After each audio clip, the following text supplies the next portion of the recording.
Hey, howdy everybody. How's it going? Welcome in. Things look a little different right now. Purely because I had to move some stuff around. Probably move the Spotify a little bit somewhere more interesting.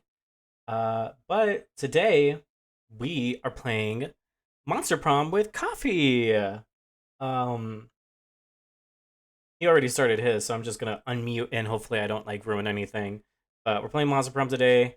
Um, Having some fun, doing some laughs. Hopefully, we get into some fun stuff. Hello.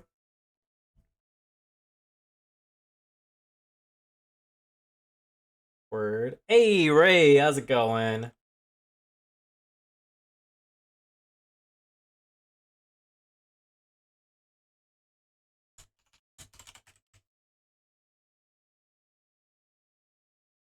Also, y'all, I'm doing good. We're about to play some very interesting Monster Prom.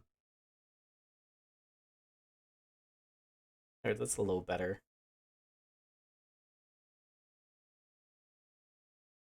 Word. Let me boot up Monster Prom.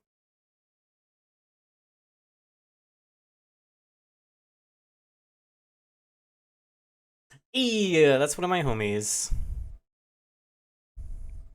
Oh, it's got an update. What the fuck? Oh, it was a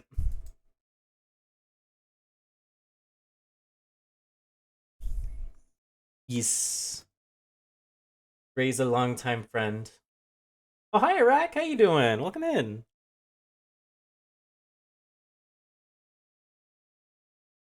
I like the little like voices that they do every now and then. I think they're cute.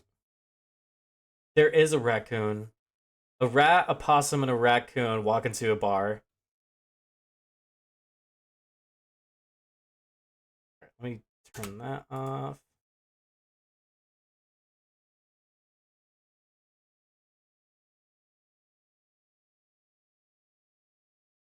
All right, give me once. Just give me 1 second.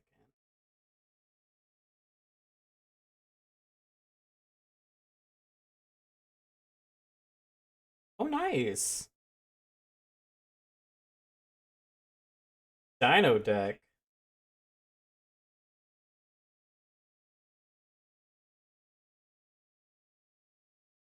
Nice.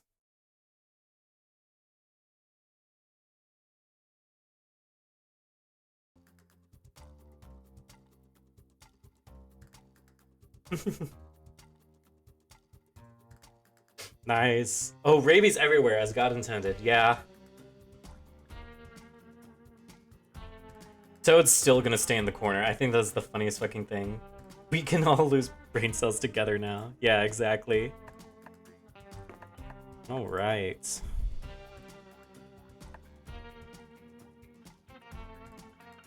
Go ahead and send me that code.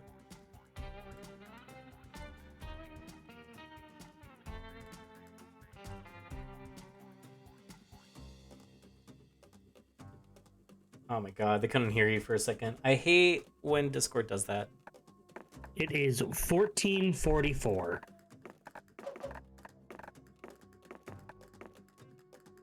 Yo. Yo. There we go. Alright, is We anybody else ready? gonna join?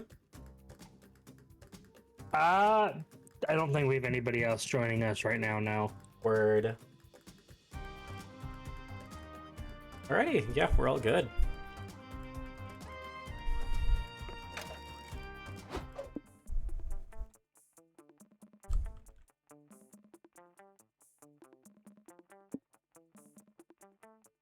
Last time I played Road Tripper.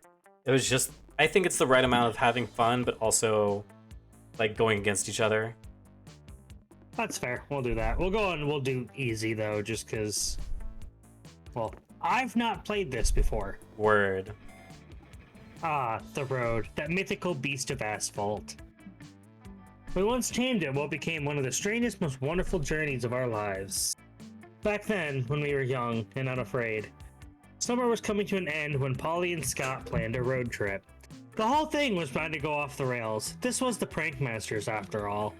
Scott Howell, 21, a werewolf athlete who compensated for his rather small brain with a stupidly huge heart. And Polygeist, 22, we think, a party ghost with an insatiable hunger for all the wrong things. Each of them were, by themselves, an agent of chaos. But together they were the perfect combo for hijinks to ensue. Who in their right mind would have agreed to join them on such a trip? Yo. I think I'm gonna go with Oz.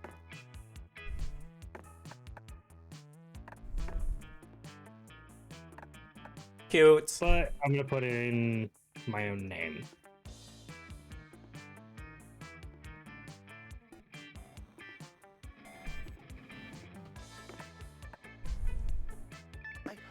All lower caps real.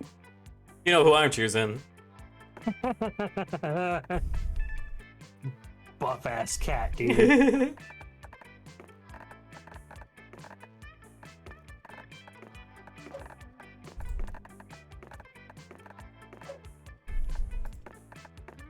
I love the little decorations. Those are so cute.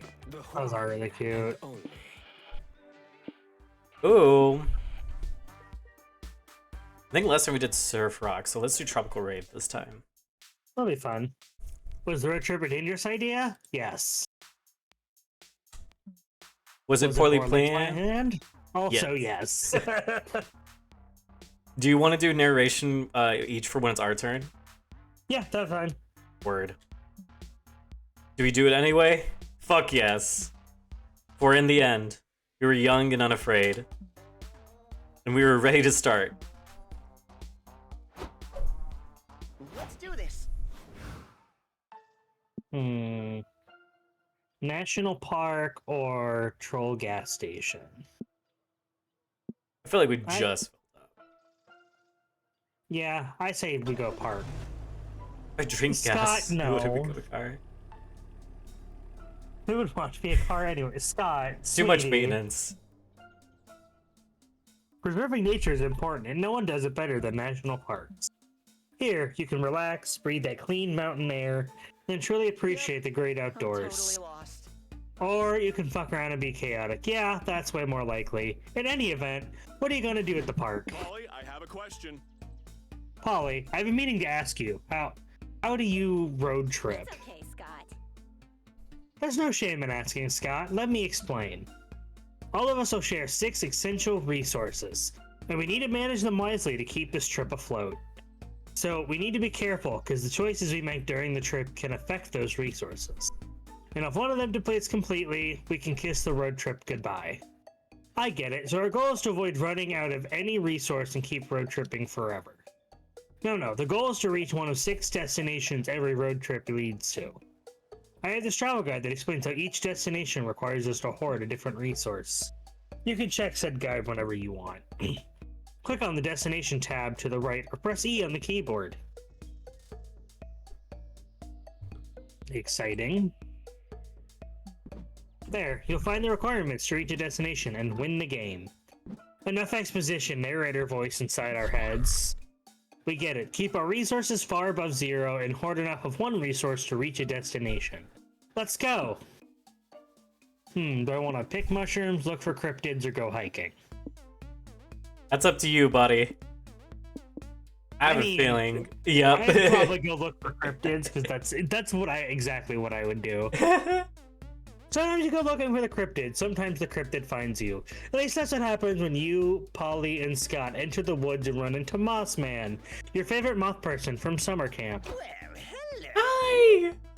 Hello, friends. Are you enjoying the national park?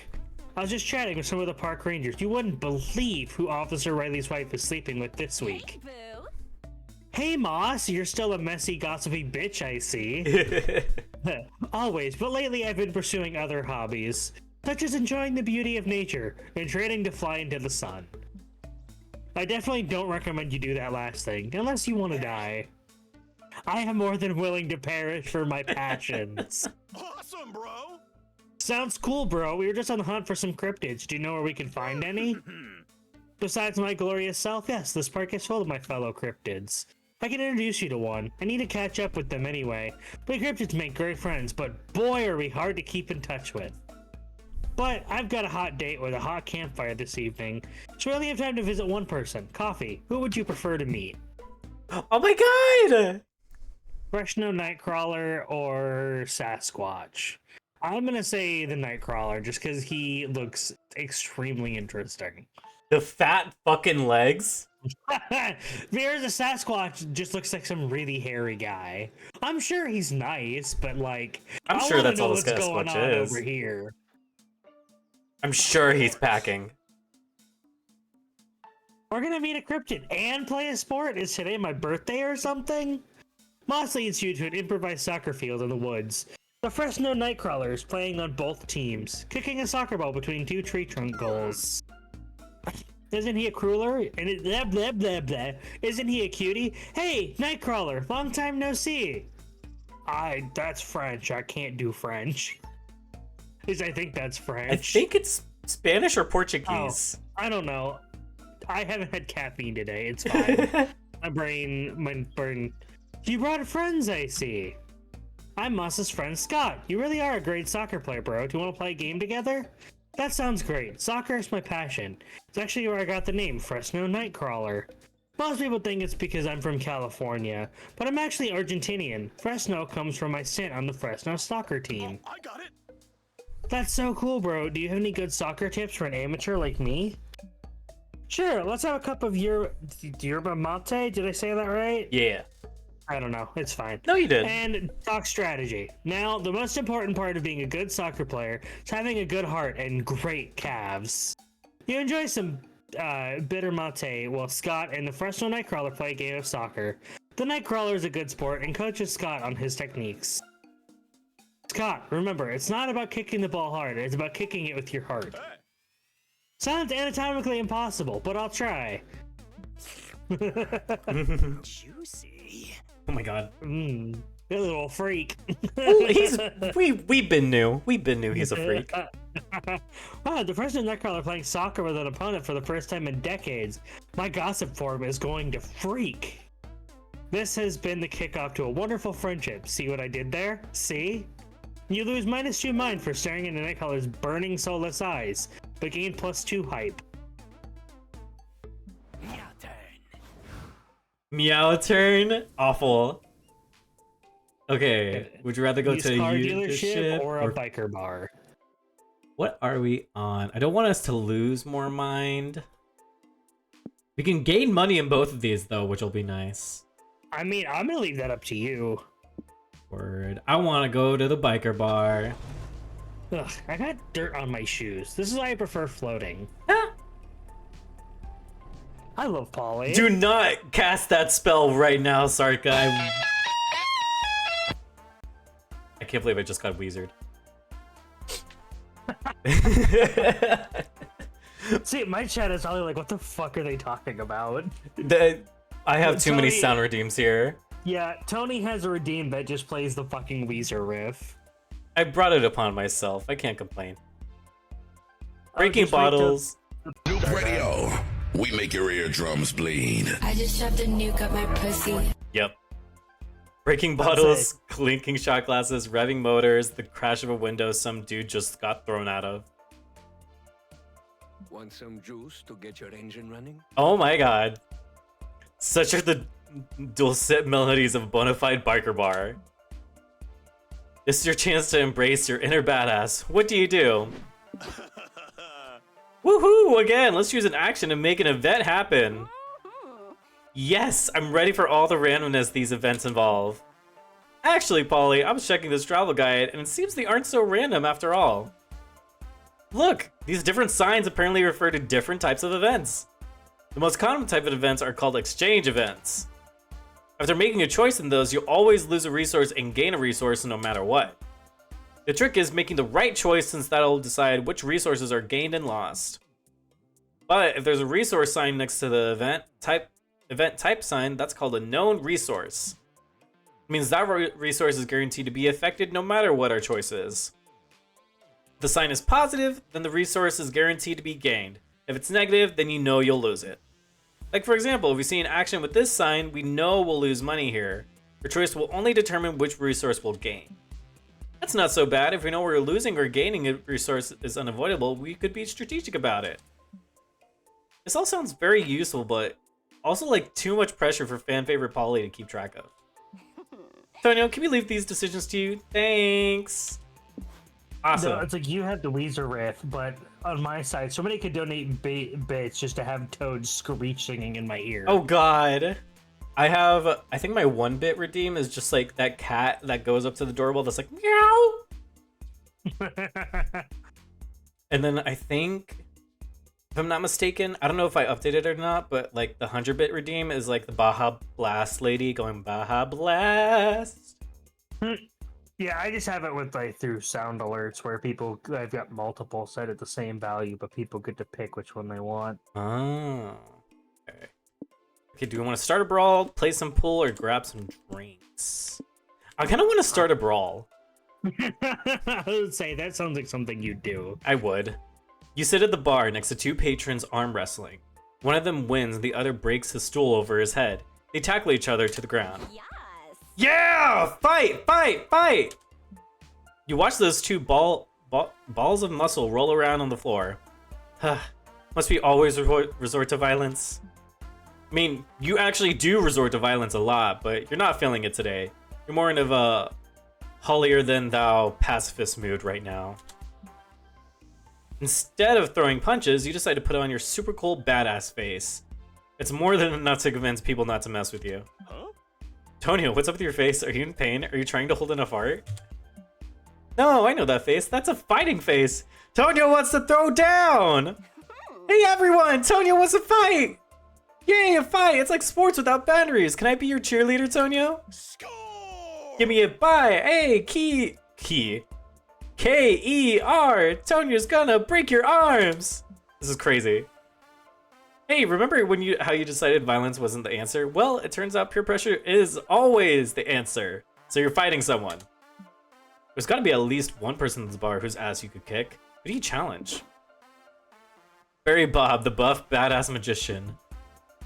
Nick Nagaz, your worst nightmare, who happens to be made out of nightmares. I want to get in a battle with a wizard. He's a magician, not a wizard. There's a difference. Close enough, he's got the hat. You open the fight by inviting Barry Bob to pick a card from your deck. Barry Bob draws the ace of clubs, you shuffle it back in. Now is this your card?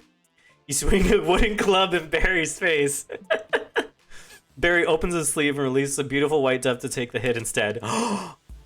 Then he casts Slap-a-Kazam, a spell that allows him to slap you in the face with his wand. Ow. You cast a spell, expending 2 magic, and reach in your pocket and pull out a hanky, which is tied to another hanky, and another, until you have a hanky rope long enough to tie Barry up. And now, with the help of my lovely assistants, we will make you disappear. Wait, can you have teams in this fight? I thought it was a 1 versus 1 thing. Forget that shit! We're in a magic fight territory, baby! There are no rules! Your friends help you roll Barry Bob out the door. He lays a curse on all your future children as he bounces down the road. Everyone laughed at you for learning sleight of hand magic until you proved you could use it for violence. You gain +2 hype. Are we going too And fast? we're already at 17 hype. Let's go. Charming village or futuristic gas station? I kind of want to go to the gas station only because I want to know what's up with this weird skeleton sign down here. And I feel like going this direction will allow me to see what's up with that. Word? I'm bored. I want something to happen now. Oh. Oh, we stopped. Whoa, I'm getting dizzy watching our resources go up and down. Yeah, man, is it even possible to know what we're losing or gaining beforehand? Dang, we're doomed. Put something on the radio. We may fuck up this road trip, but at least we'll fuck it up while having some fun. Okay. Welcome to our humble radio show, where our guests give narratively convenient road trip tips. Today we have road trip survivors Cormac S., Thompson, and Hunter McCarthy. Guys, what can you share with our audience? Let me start by saying that the #1 cause of road trip related death is not properly understanding how to manage resources. Ah yes, the dreaded 6. Most unexperienced road trippers think they have to behave in arbitrary ways, but that's simply not true. When you're making choices on the road, you have to look for little cues to infer what resource you'll be losing or gaining. Money might be the easiest one. Are you buying or renting something? Money down. Hiring someone? Money down. Doing a job or selling something? Money up. But beware, sometimes the solution doesn't obviously involve buying something, but involves using expensive stuff you may need to rent or buy. And what about magic, the mysterious substance that fuels our cars? Magic is tricky because That's Lana Del Rey for you right there. your magic and risking an empty fuel tank. And getting magic up can be quite hard. You can find a gas station, or you may need to resort to performing sacrifices or colluding with strange, powerful entities. You know, classic road trip stuff. Our time is up, fellas. Let's discuss the other resources of future episodes of everyone's favorite radio show, Convenient Exposition. Applause. Whoa, that was stupidly convenient. Scott, did you take notes? Nope. Well, I hope Coffee did, at least. Otherwise, we're truly fucked, and not in the good way. She's so mean. Also, pencil skirt or suicide?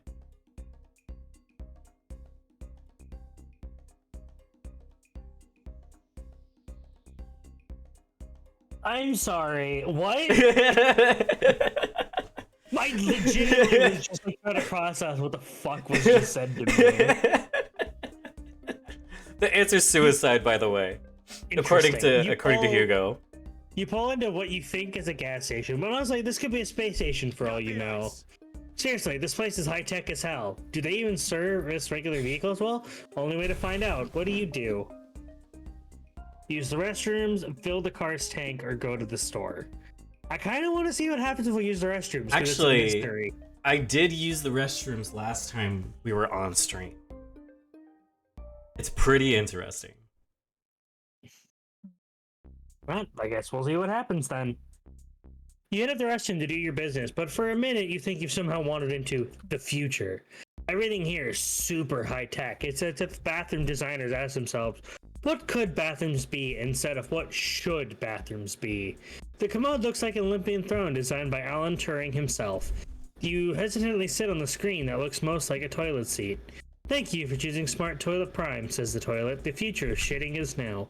Cool, you explore the toilet's features. The lo-fi button provides a relaxing soundtrack to your poop. You press the hot meal option and receive a delicious burger.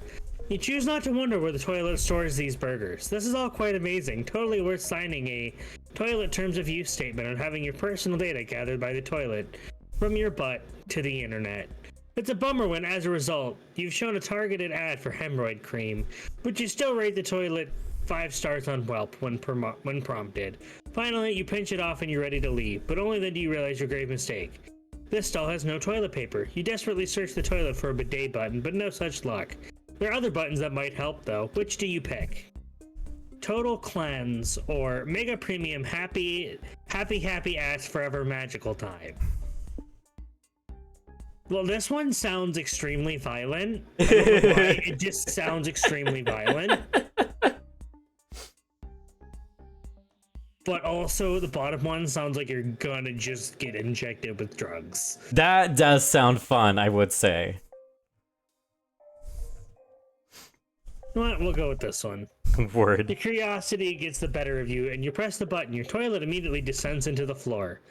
You're loaded onto a game show set. Your toilet is behind a colorful podium alongside other confused people also sitting on toilets. Hello everyone, and welcome to Shittles, the game show where you answer riddles while taking a shit. I'm your host, the Interdimensional Prince. Why is he kind of cunty, though? He's a little cunty. I like his hair pompadour. And the pink suit. Does kind of work.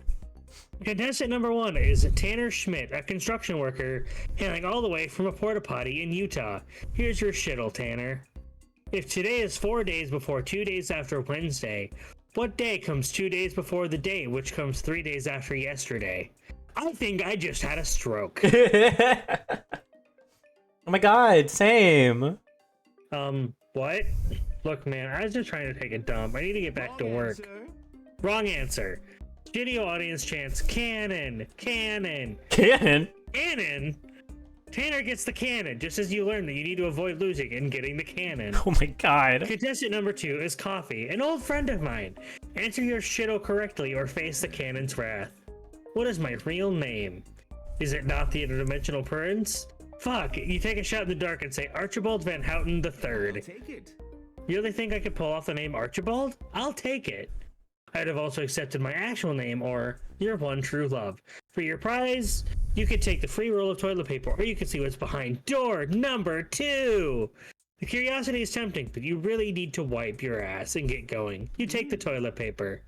Then that defaults to number 2 prize to our last contestant, Laura Horowitz, an insurance broker who was taking a dump in her in-laws' beach house.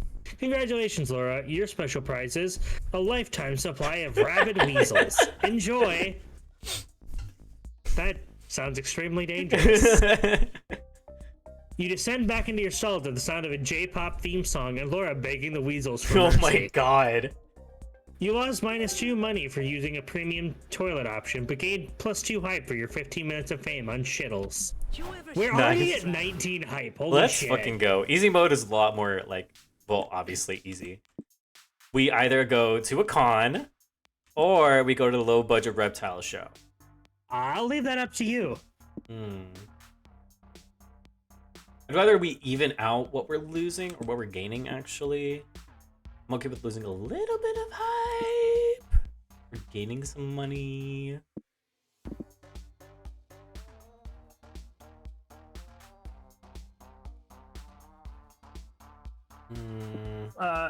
So welcome in, Atomica. Oh, hi, Atomica. What just happened is apparently we went on a game show called Shittles. Yeah. And that's because Coffee chose the premium option for shitting. I think we're gonna go to a con because I'm feeling risque.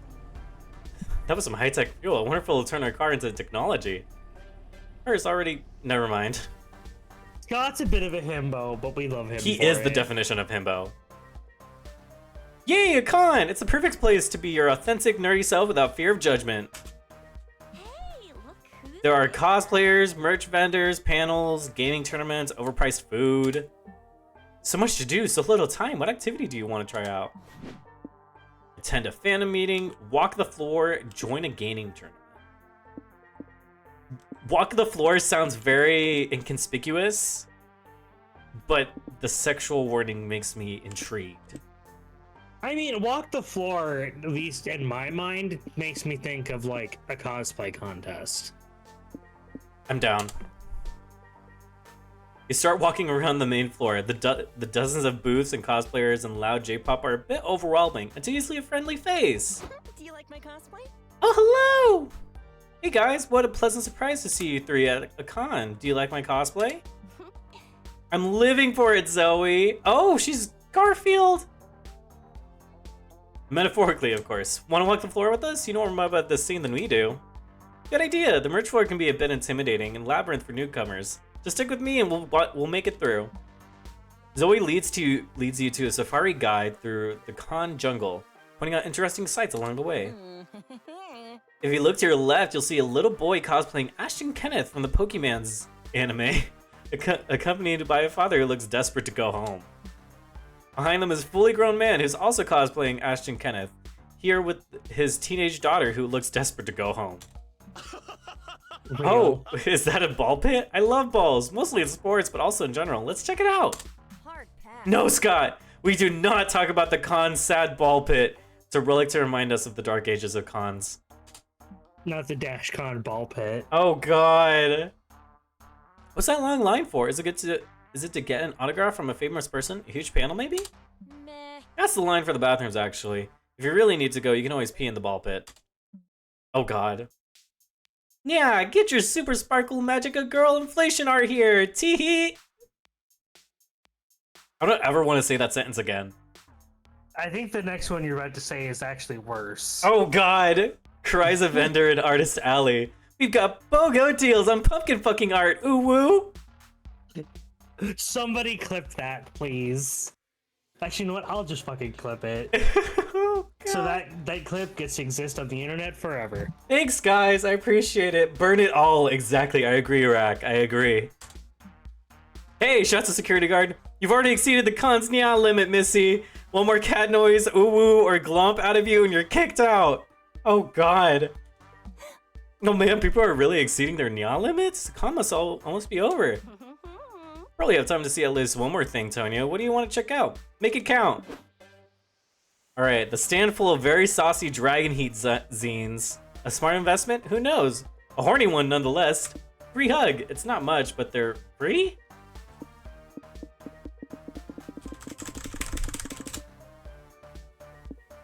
You know what? You know me. Kinky. Oh my god. Ah, Dragon Heat. It's the horny gift to fanfic that just keeps on going. Hey, Polly reads the latest update of Dragon Heat every time a chapter gets added on AO4. It's really fun. Be still, my You two read erotic fanfic together? Be still, my shipping heart. It's not like that, boo.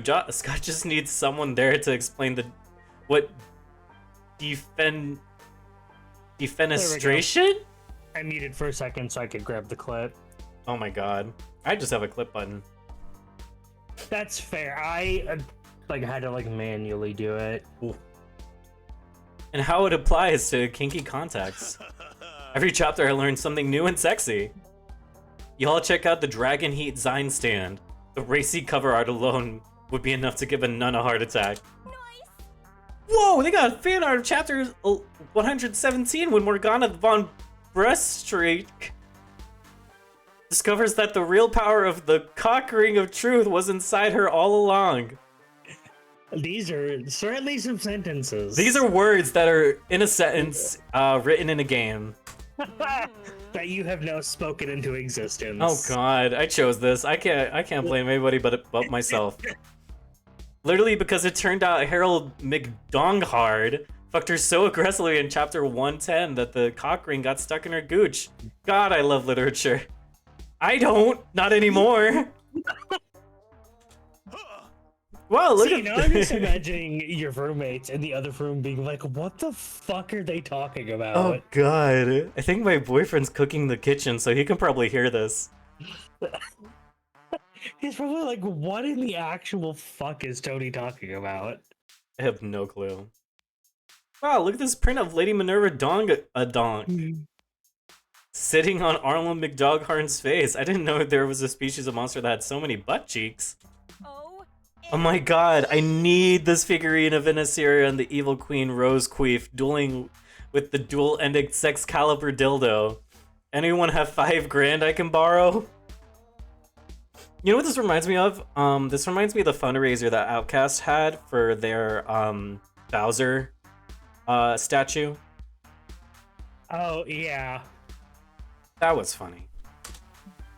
You spot Zoe some cash and buy yourself a pop-up art zine covering the first 69 chapters of Dragon Heat.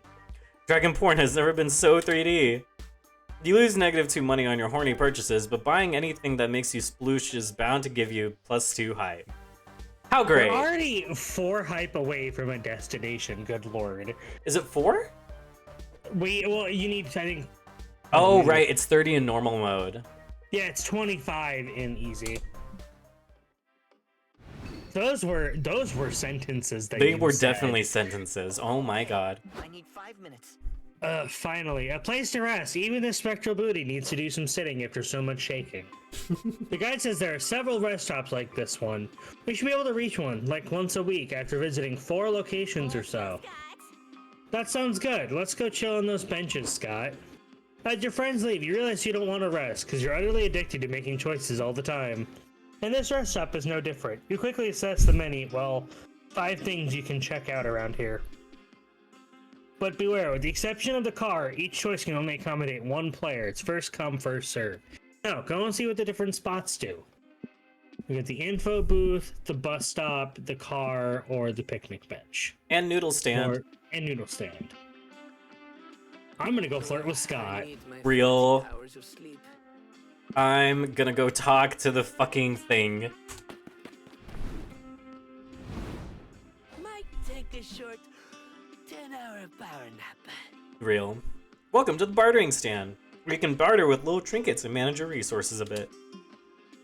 Each trinket is tied to a resource.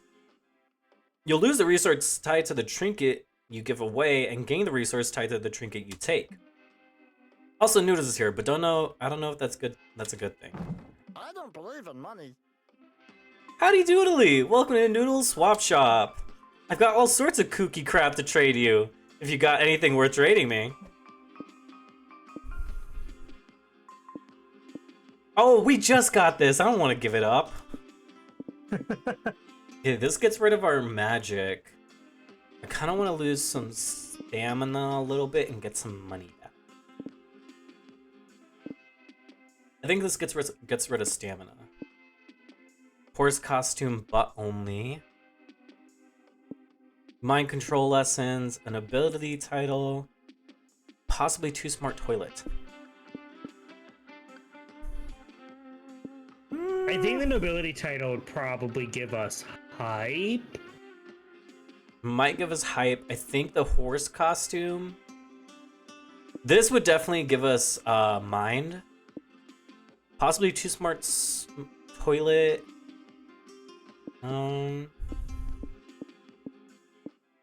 Okay, he's smiling for that one, and he's sweating for these two.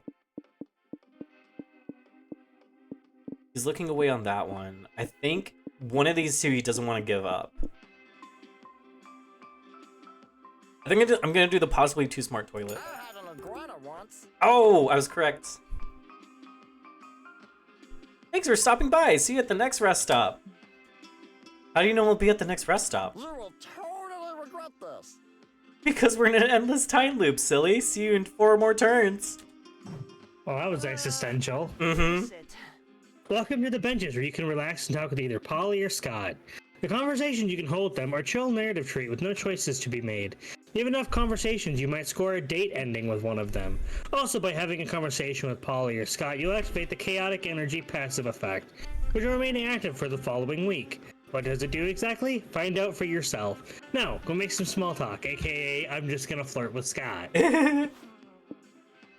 Talk about his interest in the night sky. Oh, stars rock hard, don't they, bro? I love looking at them. They are pretty. I want to learn everything about stars. Like, what are they made of? Or where do they go during the day? Astronomy's biggest unsolved mysteries. I also really like how stars are team players. Like, they shine brightly by themselves, but they still buddy up to make constellations. There's that one that's apparently my birthday constellation, the Little Crab. It's one of the hardest constellations to see, but I keep an eye on it so it doesn't feel ignored. Go, Little Crab, go! I'm trying to learn all the constellations, but until I do, I like to think up constellation names of my own. Oh, okay, what's the name of that constellation there?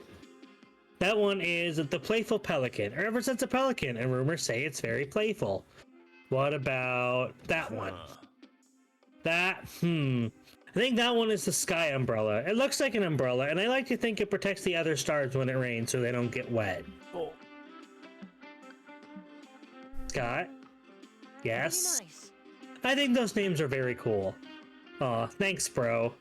Keep looking at the stars as Scott tells you about the different constellations he's made up. It's a warm, cozy night. Chaotic energy. Wherever the prank masters go, hijinks ensue. Can you handle the consequence of their mess? Next week, all resource gains and losses from events are increased by 1. Oh. Well, I get to go first.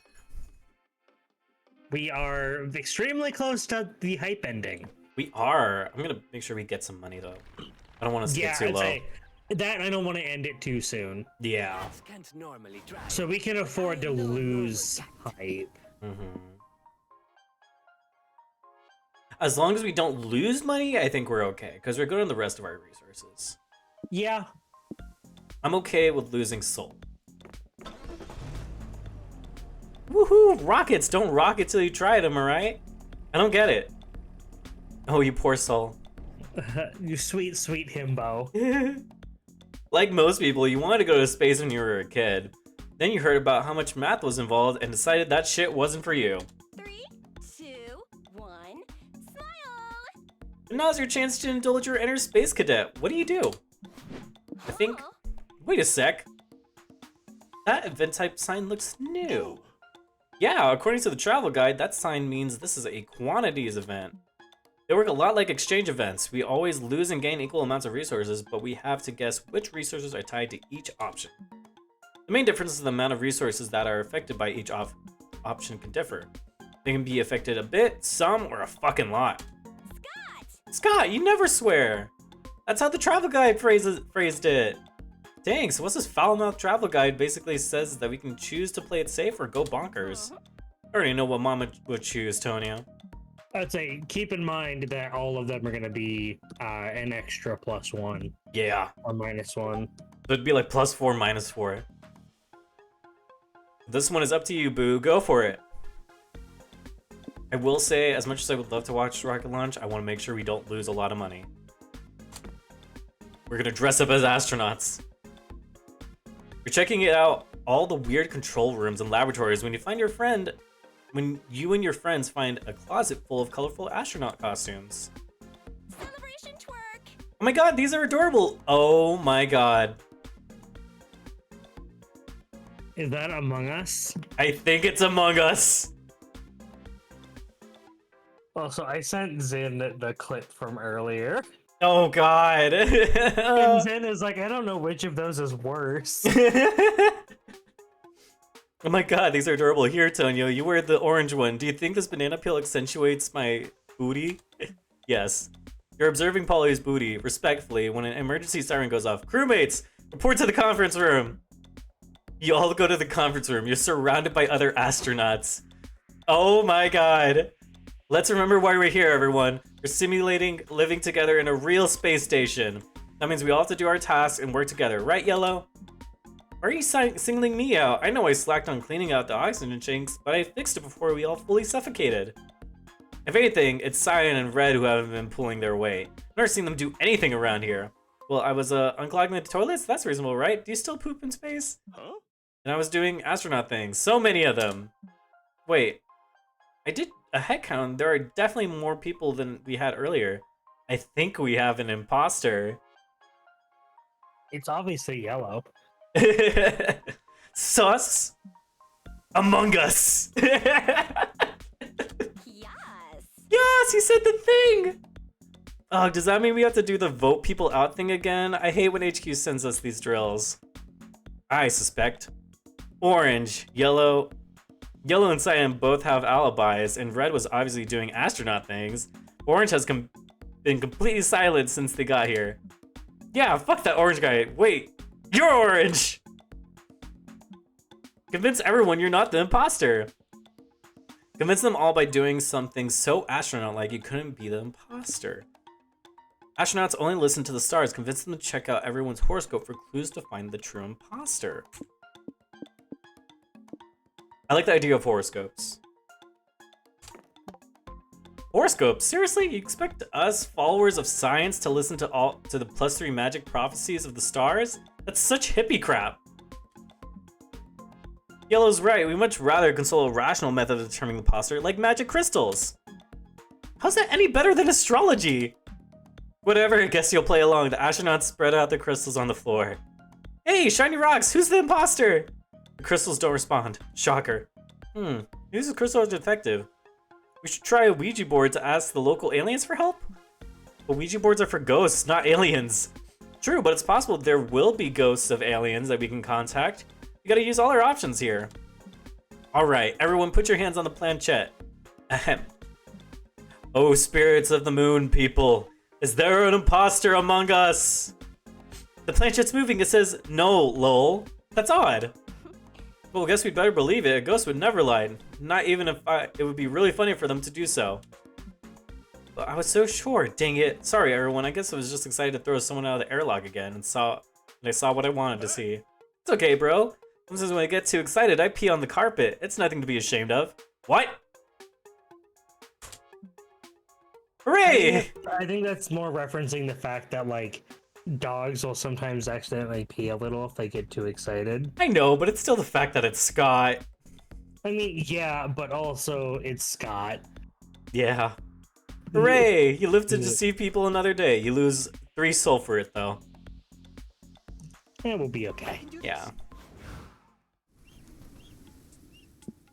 Casino or secluded village? Not doing the casino because I feel like that's a good way to lose money. Mm-hmm. So we'll do the village. Why is the road so uneventful? Oh. What? Why is the car stopped? Hey Polly, look what time it is. Oh, fuck yeah, put the radio on, Coffee. Welcome back to Convenient Exposition, the radio show where our guests give narratively convenient road trip tips. Mr. Thompson, Mr. McCarthy, what can you tell us about the mysterious resource known as stamina? Ah, stamina, the fuel for our bodies, yum. Getting stamina up is simple, eat stuff, stay hydrated, get some rest. This is important since arduous activities such as exercising or having intercourse will eat up your stamina. Throwing your food away or using it in ways that don't involve eating it will also lower your stamina. Cormac, something you said about stamina reminded me of mind. Taking an experienced road tripper to differentiate how resting raises your stamina, but relaxing raises your mind. You're spot on, Hunter. A strong, relaxed mind can save you from succumbing to road madness. And what, to this day, I suspect is an ancient deity preying on mortal psyches. Relaxing and finding enlightenment will keep your mind up, and so will strengthening your brain by learning new things. But if you over-relax your brain, you may actually risk overtax your brain, you may risk lowering mind. Anything that strains your brain can result in mind loss from trying to comprehend the incomprehensible, beginning in anxiety-inducing situations. You betcha, says the radio host, even thinking for a lot for too long. Like myself after this very edifying rumination. Which is why we'll stop this episode right here. Cormac S., Thompson, and Hunter McCarthy, everyone. Applause. Thompson and McCarthy, am I right? No. I have no idea what you mean by that, Scott. This is actually my second one. This is Coffee's first run through. Also, hi Jacob, welcome in. The entire city is protected by a giant impenetrable wall. Strange. The guards at the gate seem just as surprised to see you as you are to see them. You never had visitors before, they say. How did you escape the jaws of the ravenous giants? You don't really know what they are talking about. You get the impression these villagers don't get out much. Some further investigation of this place is warranted. What do you want to check out? The church, the elders, or the people? I want to check out the church. Word? Just because there could be some weird cult shit going on. Who knows? Sarka's saying seduce the elders. A weird secluded village with this must have some intriguing ideas about religion and the afterlife. You go check out the local church. There are several major churches in the town square, with arguing crowds outside. I don't want to be intolerant of your beliefs, says one priest, but your beliefs are wrong and dumb, and mine are right, and you should be ashamed. The Temple of Tiny Folk teaches us that the giants are punishment for living our lives of sin. They'd stop eating us if we went to confession and banned all violent video games. You're wrong, says another priest. The first church of giant saints teaches us that the giants are here to save us, not punish us. The giants are God's holy messengers. God's language is consumption, and within the giants' bellies is the promised afterlife. Oh my god. Another priest says, no, this is the afterlife, per the Church of Nihilism. We're already dead, and the giants are a metaphor for our sins, literally biting us in the asses. A weird old man adds, I think the giants are a holy metaphor too. They're a metaphor for the instinctual desire to have sex with your mother. Wow. That is a sentence. I love that. Please go to therapy. Oh, hello, new visitor. Are you interested in joining one of our parishes? Not really. Great. Glad to have you on board. Now, do you believe the giants are forces of evil or forces of good? I don't know. Maybe they're just forces. I never liked how some religions enforce a black and white morality. Wrong answer. What about you, hairy man? I think the giants are a metaphor too. For what? Being really tall. Interesting theory, says the priest. So, having heard so many of our spiels, is there a particular church that attracts you? Dang, I don't know. There's so many options. Coffee. Which religious theory sounds most appealing to you?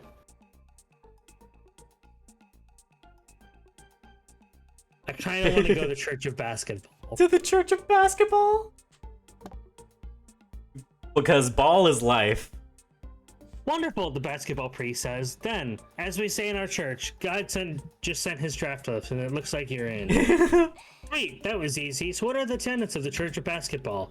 To be accepted into God's sacred lineup, you must commit to being the best athlete you can be. You start by following the 5 basketball commandments. 1. Thou shalt not run with the ball without first dribbling it, as traveling is the utmost sin. 2. Thou shalt respect the wisdom of the referee. 3. Thou shalt not hit the ball with a closed fist. Only throw the ball or bat it with one or both hands. 4. Thou shalt observe halftime in a 15-minute interval to rest, rehydrate, and pray. 5. Thou shalt not murder. I feel like that's a That good makes sense. Murder is strictly against the rules of basketball. Cool beans, what are your church services like? We do basketball drills, but in a God-honoring way. Fun, you change your sportswear and spend the next hour learning sacred basketball plays. Team. Great form, Polly. Coffee, make sure you tuck your knees when you're going for a lordy layup. Excellent coaching, Brother Scott, the priest says, giving him a pious slap on the ass. Wish that were me. Let's take a break and enjoy some Eucharistic snacks. These protein bars represent the Lord's muscles, and this sports drink represents his blood and electrolytes. After the break, I'll teach you the theological three-pointer and the Hail Mary, but On the basketball. Put basketball. You know, bros, this has been fun, but I don't think I want to spend my life worshiping only basketball. All the other sports I like would get jealous. Blasphemy, cries the priest from across the court. You're ready to bail, I am too. I'm freaking exhausted. Who knew being an athlete of God would take so much? -3 stamina. You tiptoe out while the priest is replacing his holy sweatband. At least you gain +3 hype. You ever seen a Real. cat drive? I think we're only 1 hype away from an ending. We are. But also, I think we can just stand to just lose some in favor for something else. Because I don't want Yeah. to end it too soon. No. Yeah, I was about to say. Ooh, there's a rave in the desert. I'm kind of interested, especially considering Polly.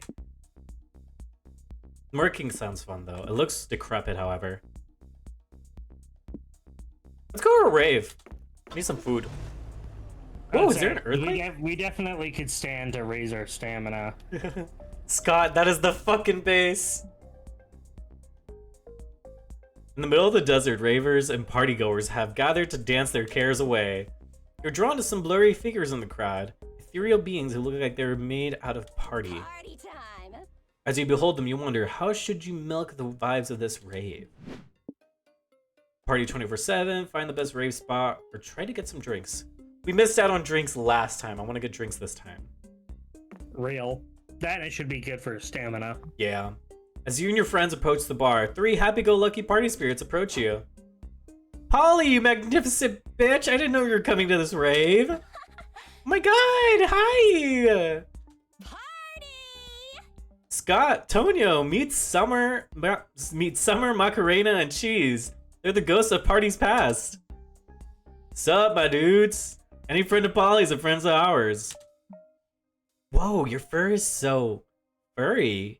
Can I pet it? Go ahead. Let's go to the bar. First round is on us. You approach the bar. Macarena slides down her sunglasses, gives the bartender a look, and does some weird hand gestures. Ah, the bartender says. A tequila moonrise, 3 water bottles, and a tall glass of vodka. And sex on the beach and the pewter mug with a crazy straw. Coming right up. Oh. Oh my god, it's mac and cheese.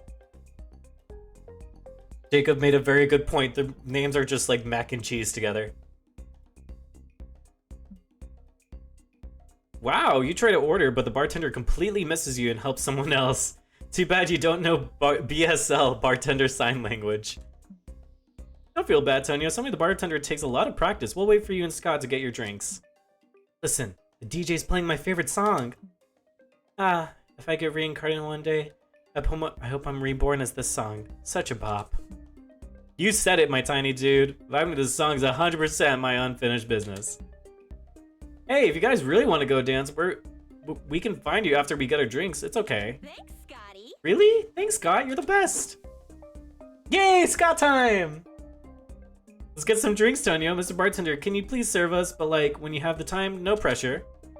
Ugh, your shyness and Scott politeness isn't gonna get you drunk any faster. You need to go big if you want to get the bartender's attention. Desperate times call for desperate measures. Use your wish number 1 from the monkey's pod to ask for the most flamboyant hairdo ever, so you're unignorable. Or disguise yourself as the waiter's long lost sibling, then ask for a reunion drink. I feel like the disguise is gonna cost money. Or soul for impersonating their brother. Yeah, whereas the monkey paw, I think that's just gonna cost magic, which I think we have magic to spare. Yeah. Well, no, we're gonna gain stamina regardless, so we'll lose magic. True. Well, yeah, that's what you meant. That's what I mean. We Yeah. have magic to spare. Yeah. Jacob also says monkey's paw. I agree. Ah, the monkey's paw. You remember buying it from the weird old man who only spoke in cryptic, vaguely threatening sentences. This paw comes with immense power. You can use it to wish for whatever you can imagine, but beware. Your wishes may come true. The monkey's paw is so funny. Which is good, right? Which, coming true is the endgame of any wish you could ask for. Enjoy your monkey's paw, but remember, the wishes are limited. And most importantly, there's no coming back from whatever you may wish for. Ha ha ha ha! The old man really had a low bar for things that made him laugh, but okay. Limited wishes, only rule is not wishing your past wishes to be unwished. Easy. You tuck the paw in your pocket and promise yourself that you'd save it for a real emergency. And that emergency is finally here. Yep, you use 3 magic on your wish and... Whoa! Whoa, Tonyu, did you do something with your hair? It's so valiant and impossible to look away from. Yep, thanks to the monkey's paw, you have a new obnoxious stew. The bartender can't possibly miss you now. But you could have wished for anything, right? Why didn't you just wish for drinks for us? Or infinite free drinks for that matter? You shush him, silly Scott. He can't comprehend the nuances of wishing on a monkey's paw. Let's be clear, your hair is spectacular. The colors, the volume, the overpowering odor. It's a full mood, the ultimate vibe, a memory to cherish. Forget about the likely severe cursed consequences of using the monkey's paw, and just embrace the dew. The bartender serves you your drinks, if only to get away from your sensory overloading hair. You gain +3 stamina and return to your friends.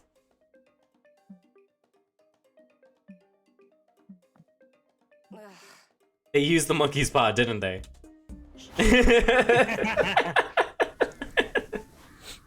Oh, that's an interesting ending. Cult headquarters or a spa? Interesting. I'd say we're gonna get magic or money here. I kind of want to do spa, if only to potentially get...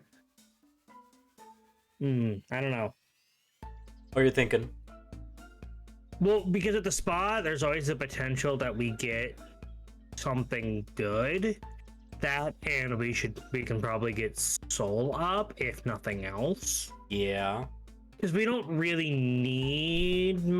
money could be good, but... I don't know. I feel like the spa might be the better route here, though. Word. I trust your decision. Oh, we're getting there. Let's hope nothing weird happens. Oh. What? Why has the car stopped? It's always on my turn. I was about to say, I think it's every other turn that it does it. Scott, fuck. Turn the radio on. Convenient exposition has started already. We can't miss it. Roger. Mr. Thompson, what were you telling us about hype again? Yes, let me repeat. Anything that makes you rejoice your core will get your hype up. That includes laughing out loud, doing thrill-seeking stuff, or going to town, if you know what I mean. Wink. I like keeping my hype strong and vigorous. That's why I avoid all the stuff that will lower my hype. I like doing boring stuff, mingling with dull or annoying people, or choosing mundane solutions over epic ones. Amen. Speaking of boring stuff, you know what else is boring? Being a good person. But sometimes you need to be if you want to keep your soul up. Ugh, yeah, why do we need to have souls anyway? Beats me. At least soul is quite easy to manage. Doing good deeds, soul up. Do being your worst self, soul down. So remember kids, don't underestimate the power of helping strangers while you're on the road. You gotta keep your soul healthy and clean. Amazing. Simply amazing. Your tips have been extremely helpful and incredibly expositive. Provided a great tutorial for anyone who aims to have a successful road trip. Cormac S. Thompson and Hunter McCarthy, everyone. Applause. Whoa, Polly, I think I've grown as a person. Yeah, Cormac S. Thompson and Hunter McCarthy are part of the family from now on. A toast to convenient exposition. Hooray! Always my turns that it does that. You know, for a vacation, this road trip has been surprisingly stressful. Spa sounds like the perfect thing to help you relax before you get to your final destination. Question is, how do you want to chill out? Hot springs, yoga classes, or digital detox? What's that sign there? No stats will be affected, no pressure. Oh, okay. I think it's just dialogue. Okay, interesting. I want to go for it because I want to see what happens. Word. Because there's no consequences, because no stats will be affected. So. Yeah, very interesting. I haven't seen that one before. On your way to the springs, you run into the most regrammable Reaper you've ever seen. Oh my god, it's them! And if you're just tuning in to the live stream now, you'll see that I have an adorable meet cute with my friends. Say hi, chat. Signing off. Love them. They're Signing so off now to enjoy an organic, gram-free moment with them. Don't forget to follow me on Twitter for my live tweet of the experience. Bye! Hi, me lovers. Hello, darlings. What brings you to the spa? Hi, Milo. We're on a road trip vacation. It turns out vacationing can be really stressful when you almost die a lot. So we're taking a mini spa vacation on the way. How fun! I'm on my way to the hot springs for some de-stressing myself. Care to join me, assuming you don't feel weird about being naked together? Sure, it really doesn't have to be erotic. Let's get wet, platonically. Real. Scott shirtless, this is what I needed. You got what you wanted. Amazing, this is just what I needed. Yesterday was such a busy work day. How so? Group of friends made a bet to see who could stick their head inside a tiger's mouth for 1 whole minute. Spoiler alert, no one could. Classic, that's how I died. Are they okay though? No, Scott. I'm a Reaper. They're, let's just say, not okay. Oh. Well, I hope they get better soon. Subject change. Yeah, sure. So, Scott, how have the sports been lately? Like, have the sports people scored many points? Yeah, they've scored so many. Ah, that's great news. Those sports people, always scoring points. Such rascals. Blessed. Ah, this is so nice. Fuck yeah. Bros. Hey, have you bros ever wondered if it's smart to split your passion between two things? What do you mean? Well, I have this friend. His name is Scott. Oh, I got it. Scott, but like with 3 T's, okay? Okay. Scott has 2 things he really likes. He has this interest in the thing that's not astronomy, astrology. But for the longest time, he's also been very passionate about whatever the opposite of sports is. Chess. Right. Sometimes he thinks that by getting into one of the things he likes, he's missing the opportunity to get really good at the other thing. He told me so. Shouldn't he just want to focus on being the best at it? Look, life isn't about getting good at things. It's about doing things you enjoy. Maybe along the way you happen to also get good at the things. But that's just a happy bonus. Polly's on point as usual, Scott with 3 T's. Shouldn't worry about this.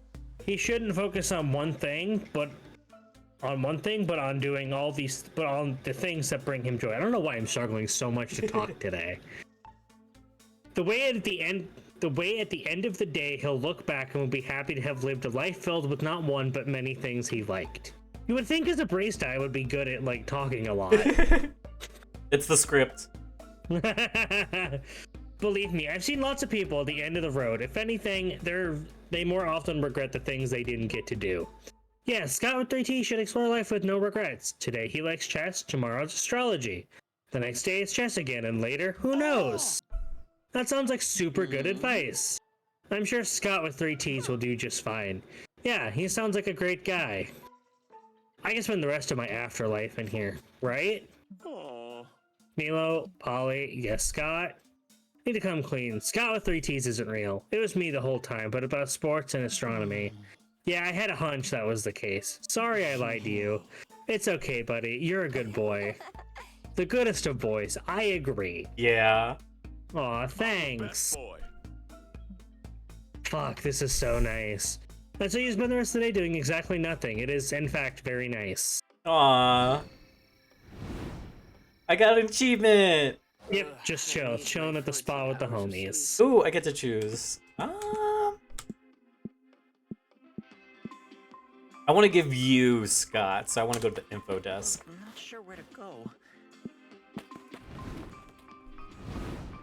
Might take a short 10-hour power nap. This is the map info board where you can do 2 things. You can check a map that shows 3 potential locations nearby. Choose a location to learn how to get there. This guarantees that that location will appear on your next turn. On the other hand, you can use the phone call to call hitchhikers. When you visit the bus stop next week, the hitchhiker you called will be there. These 2 options are all about taking an extra step to secure an outcome you want, be it at a location or a hitchhiker. Let's call somebody. Ooh, we have options. I will say I know for a fact that Calculester is voiced by Jacksepticeye. Is he? Which isn't just yeah.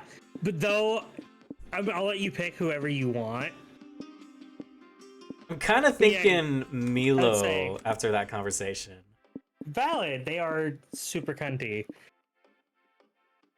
That's it. Yeah, Calculester is voiced by Jacksepticeye. Oh, that's funny. He also voices the fucking eel from the first game. Okay, I need 5 minutes. It's his sports team. I love my team. Life is so much easier when you know you've got a group of bros that'll always have your back. I think it's nice because we all grow together through constant teamwork. And when we teamwork too much and get exhausted, we can also team leisure. Team leisure? Yeah, you know, doing all the fun things you can do together as a team out on the field. That sounds funny. For a moment, I thought it was code for sex. Oh, there's also sex sometimes, sure. Wow. What? Yeah, sex is fun and good exercise, so it's like team orgies? Nah, bro, not the whole team, but sometimes 2 or more teammates get really intimate. And sports are very physical, so sometimes sex happens. Dang, but doesn't that make things complicated? No way, bro. You just need to be, how they say, more emotionally responsible. You know, communicate, care about the other people involved, and focus on having a fun time together. That's smart. That's actually so wise, Scott. He can be smart sometimes. He can. High wisdom, low intelligence. Aw, thanks, bro. You keep talking about sports for the rest of the night. You end up strongly considering joining the team. Get ready to take on the road. Oh, I'm first this time. Yeah, we switch turns.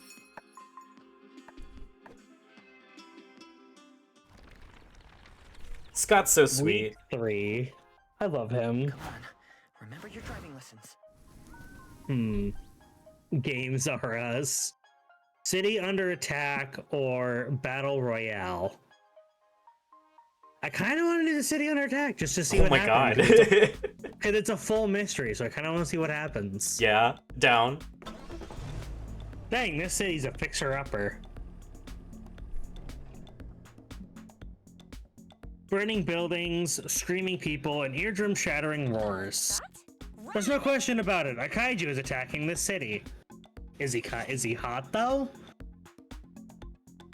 I'm not sure why I decided to visit a city obviously experiencing a deadly event, but then again, What are you saying, Rack? nevertheless, you need to protect yourself from death by giant reptile. What do? Fight the kaiju, evacuate the city, or accept Oh, I your see what you fate? meant. I see what you mean now. Accept your fate. Oh my god. Oh, what's I'm that just reading sign? I'm reading what it does. Progress through 3 stages by always picking options tied to a high resource. Interesting. Interesting. Guess which resource you'll gain and which you'll lose.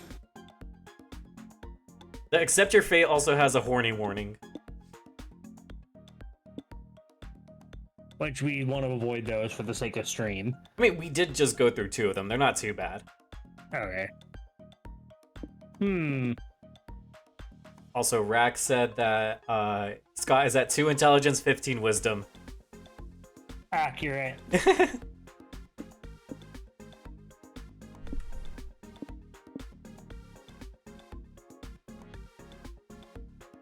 Since it's gonna progress is based on a high resource, which for us would probably be hype.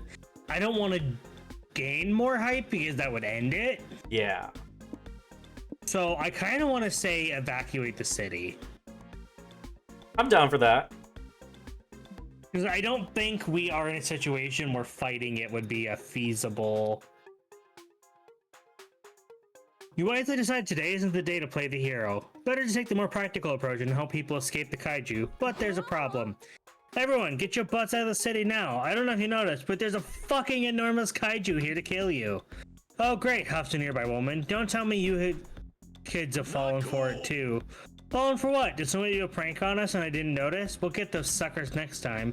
It's not a prank, you moron. It's a conspiracy.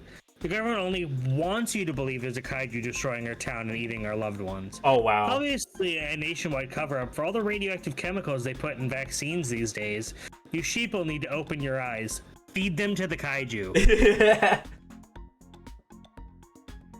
We have chosen our decision. Besides, a threat of kaijus is overblown, says a man in a fedora. The leftist media is abusing kaiju panic to push an agenda.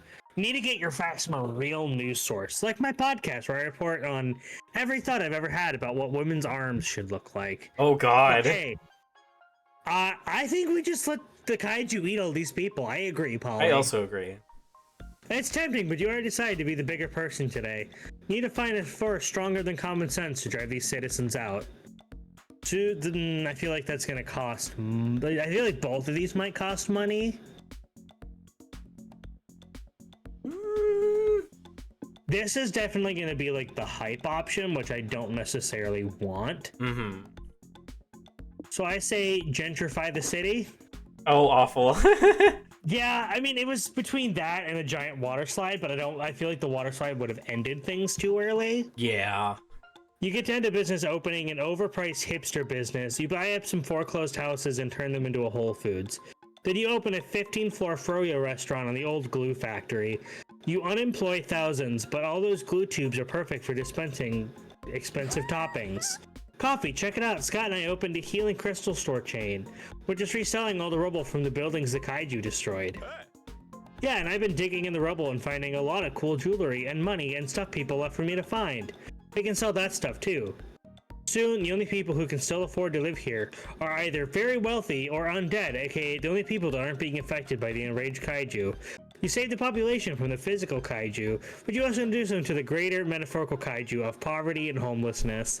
Now I feel bad. But also, those people kind of sucked, so it's Yeah. fine. It's a double-edged sword and it makes you shed a tear. A tear that you dry with a $1,000 bill you made selling dumb hipsters shiny rocks. We didn't do it today, gang. I've been thinking, do we really need to get back on the road? I kind of love all the success we found here. I agree, I like living in the city. It's fun when you have all the money and run a business based on digging expensive stuff out of the dirt. Truth, maybe it's time we grew up a little. I could give up pranking and partying for a life as a big city girl. I can't think of any reason why not. Then you watch the Kainu's enormous foot come down and demolish all of your businesses in one seismic stomp. Oh, duh, completely forgot about that whole thing. Well, back in the car, everyone. You leave the Kaiju's city into us losing -3 soul, but gaining +3 money. Your turn. Sweet. Well, we how- definitely need to do something to gain soul. yeah, that would be nice. I feel bad after that. I only slightly feel bad because they were kind of shitty Awful. people. Yeah. But the hipsters I don't think are great either. Okay, what be chaotic good when you be chaotic great or regular gas station? I would like to get some soul. So let's go to the regular gas station. It's totally so regular. As long as we don't end up on another poop-related game show. That would be nice. Gas stations are overpriced, full of pollutants, and their dirty bathrooms seem to invent new diseases every day. Got the ice. But they're necessary evil if you want to make your car move. Welcome to the road trip life. So what do you do? Oh god, do we have to use the restroom again? This one will definitely increase our magic. We'll lose something.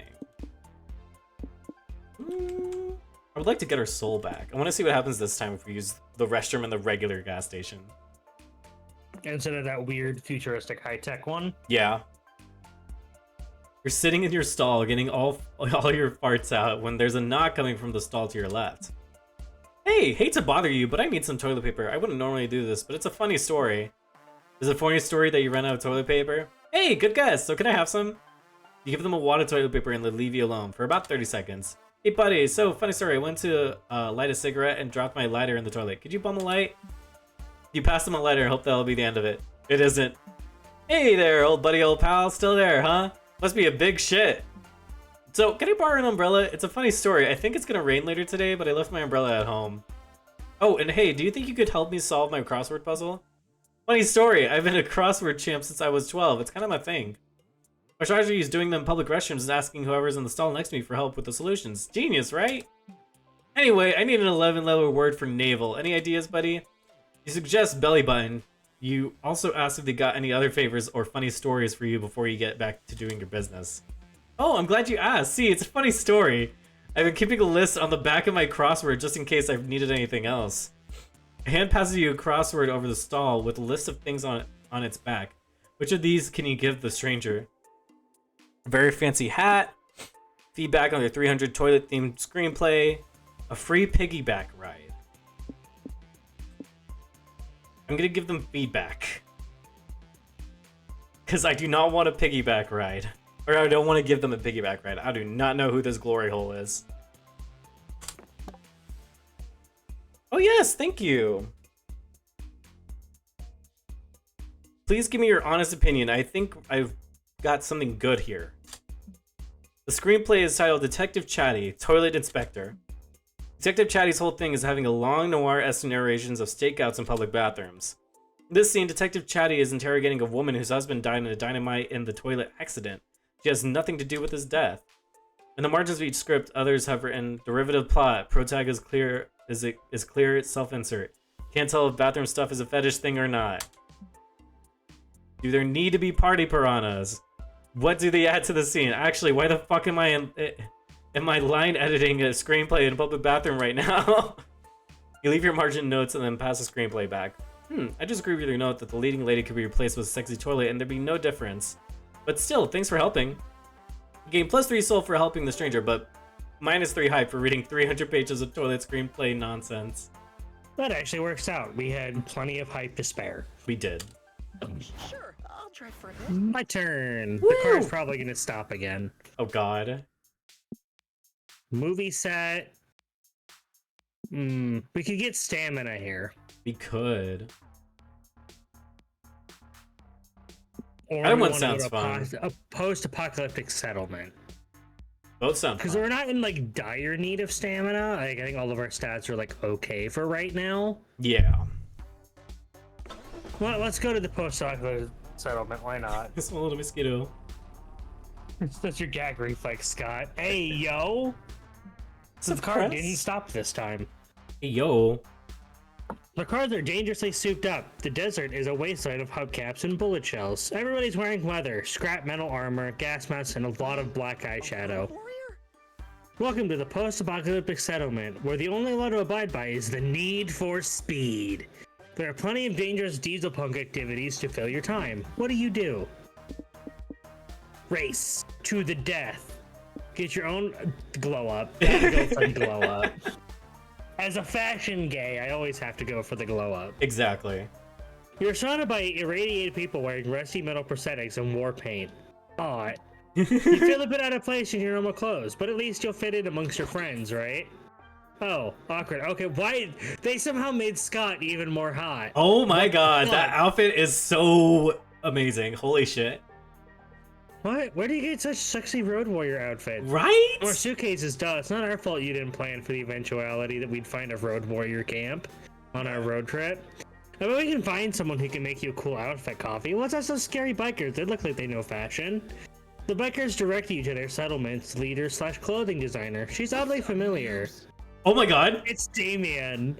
He's a drag queen! Hey noobs, welcome to my domain where we're making the diesel punk apocalypse fashionable again. Hey Damien, I didn't know you were here. I love your outfit. Thanks, these clothes represent more than my incredible good looks and fashion sense though. Now to the queen of the road. When I put on this dress, I am no longer Damien LeVay. I'm the queen of the road, head bitch in charge of this lawless utopia. That's awesome, bro. Do you think you can give Coffee his own Road Warrior makeover? I could, but Coffee doesn't just need a new outfit. He needs a total rebranding. Don't be shy, noob. In my domain, you can live your post-apocalyptic fantasy to its fullest. What sort of character do you want me to create for you? Boring brainy accountant who, via a heavily leathered aesthetic, has turned into the Deathbringer. Silent killing machine used to execute invaders, shy or intimidating. Road bounty bunner who keeps a tooth. I actually really like the first one. Very interesting. Also, the idea of teeth pants freaks me out. I think teeth pants sound metal as fuck. That sounds extremely unsanitary. It's the post-apocalyptic world. Everything's unsanitary. I mean, true, but also the idea of pants made out of teeth kind of freaks me out. So we're gonna go with the other one. Real. I like it. If Coffee's gonna be a boring everyman, the least he can do is hide it behind a wall of leather. Kneel before me, Coffee, and leave your old life behind. I dub the Deathbringer, the Queen's personal executioner. The Nice. Queen of the Road gives you a gimp suit to wear. Oh my It's god. incredibly leathery and full of zippers in the most unexpected places. Behold, the Deathbringer. I don't get it. Why would anyone need a zipper there? Scott, my sweet summer child. No, Deathbringer, to the pit. The pit? Duh, you said it yourself. You're the punishment we use for invaders and prisoners. When the time comes, we'll throw them into that dark pit there, and we open the cage where you wait to dole out punishment. Oh, I got it. Oh, that sounds scary. What a cool persona, Coffee. But I don't want to live in a pit. No, silly, you won't live in the pit. You'll live in the cage within the pit. Weren't you listening? Too much blabbering. You're supposed to be a silent killing machine. To the pit.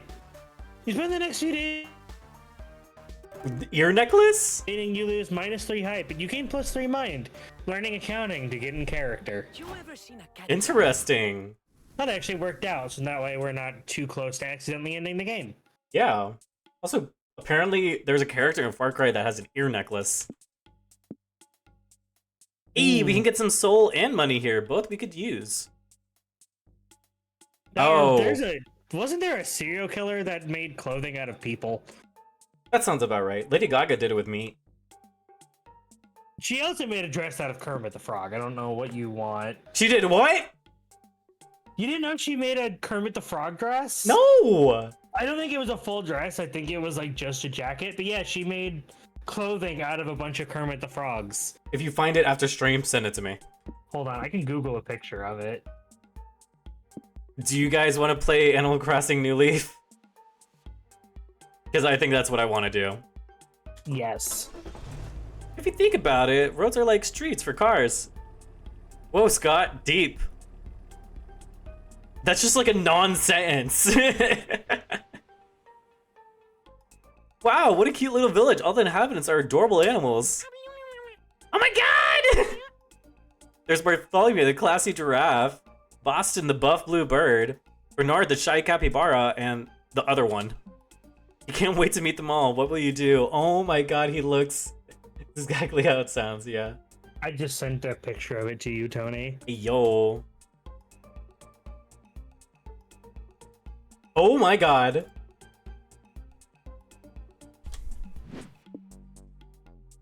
Alright, we can either catch bugs, attend a town hall meeting, or decorate a neighbor's house. I kind of want to decorate a neighbor's house. I am too. This art is so adorable. The amount of bass that he's carrying is so funny. But also, Animal Crossing is just such a good franchise in It general. is. I want to decorate a neighbor's house. Real.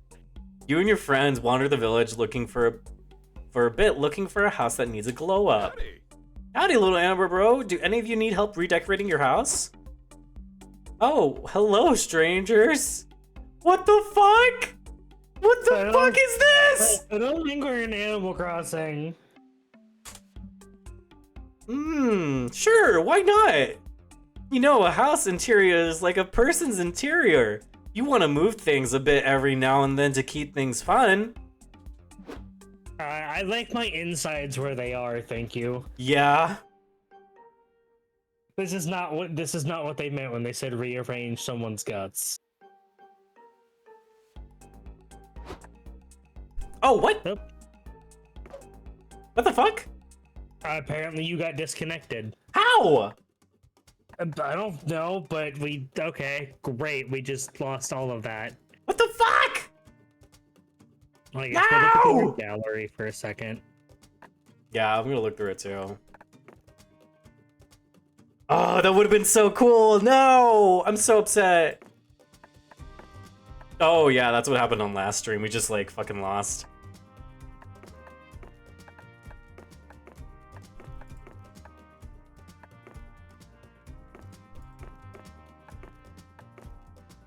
Oh, how cute.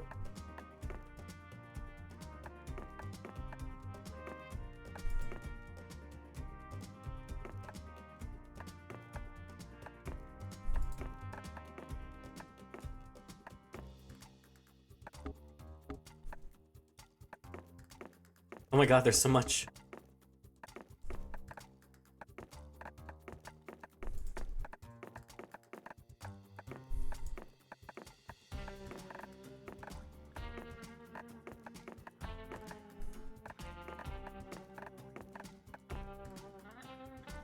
Oh, thanks, Rack, for disconnecting my internet through the walls. I appreciate it. These are cute. Let's get wet! You're just seeing things.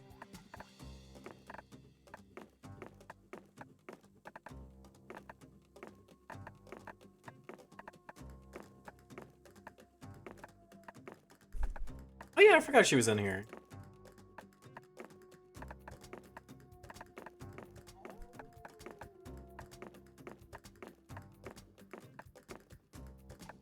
Oh yeah, the FNAF reference.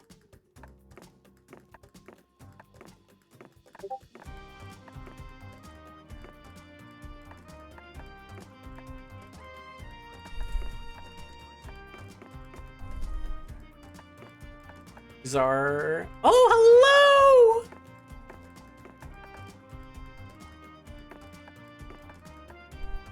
Oh yeah, this happened. Oh, this creature, I remember you. And the cat.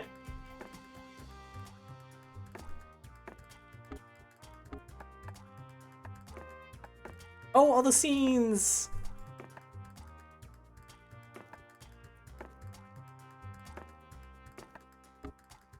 Oh, I remember Catboy Scott.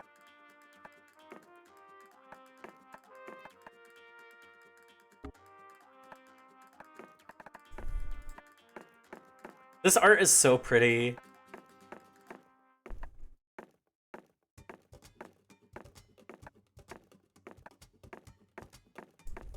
I do really like the art in this.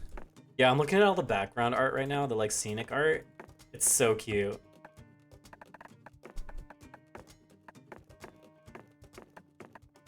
Okay, we gotta go through all of Scott's stuff.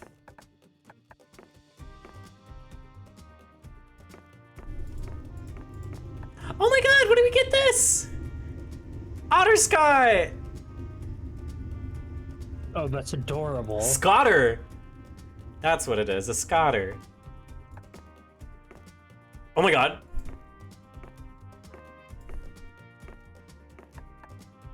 Tiny! You don't have much of Damien.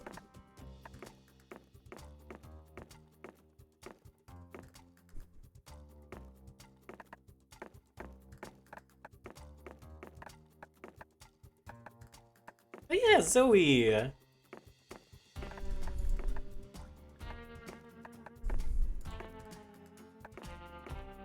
Oh, the time we went to Time Prison.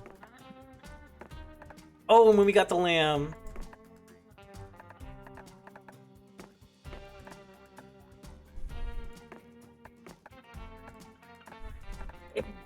Well, let's try this again. Yeah. Oh, we can pick up from where we left off. Okay, good. Oh, good, good, good, good. It's a new ID though. Okay. So it's 11:55. 11:55.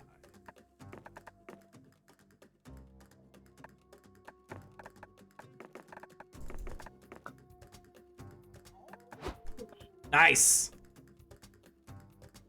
Make sure you assign yourself to one. There we go. I thought it was over. Your turn. That's Okay. the nice thing about it being online is we get to just, if it does accidentally kick us out, we get to just pick back up. It's good. All right, back to it. Meow, meow, meow, meow, meow, meow. All right, back to it. Howdy. All right. And so you move all the furniture and shake things up a bit. The house's interior is way bigger than its exterior, but you choose not to ask questions about that. By the end of it, the house looks as weird as before, but apparently a better looking brand of weird, and you've gained +3 soul for your neighborly action. Oh, that was sure something. You sure have lots of strange stuff, buddy. Where did you get all that? No idea. Most of it appears and I go with it. But now the house looks perfect. There's some things I have no more room for, though. I want to keep one of the three things. I want to keep one of the three things? Yes. Sure. But wait, if you're getting rid of it anyway, why can we only take one? I want to keep some so I get to burn it in my yard. That's the best part of doing house renovations, the fire part. Well, they're not wrong. This creature. But back to the options part of this event. You look over the pile of weird shit and decide to keep Regret Juice, Froggy the Iron Maiden, an off-putting photo of Not Detected with Polly and Scott, which exists despite the fact they'd never met before today. I think I'm gonna go with that one. A little fucked up looking, but sure. Me. Whoa, what the fuck? What the fuck? What is this? A picture of us, silly. But we never met before today. You even called us strangers. When was this picture taken? You know, that one time. What time? Exactly. Haha. Not cool. Why do our faces look like that? I'm scared. Oh, I love it when you do those silly faces. Come on, do the faces again. Our faces can't do that. Come on, don't tease me, fam. You can do it. Do it now.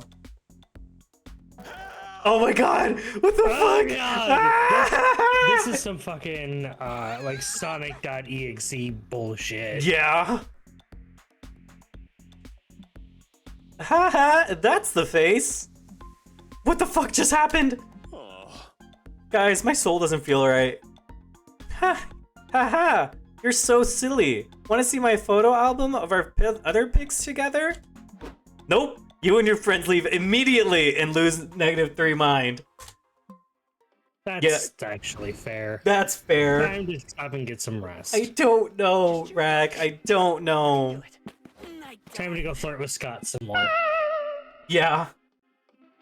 I'll go get and one bust out of out Quebec to and see get that. going to get a hitchhiker. Yeah.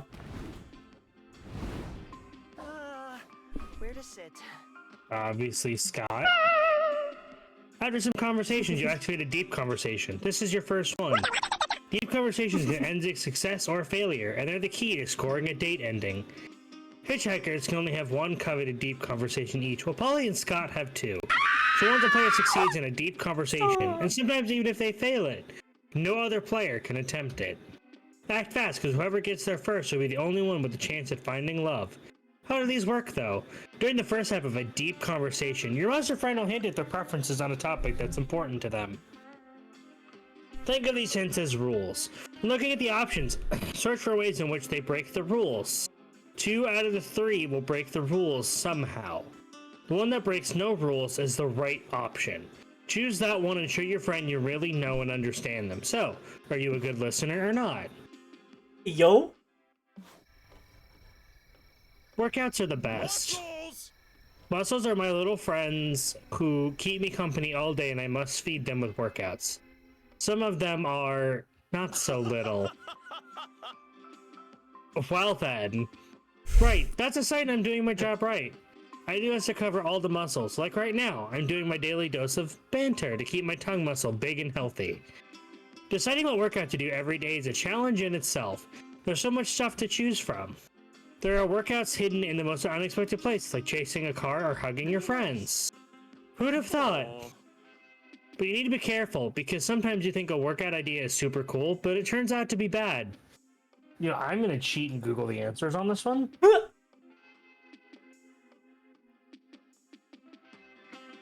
Real, we need that good ending.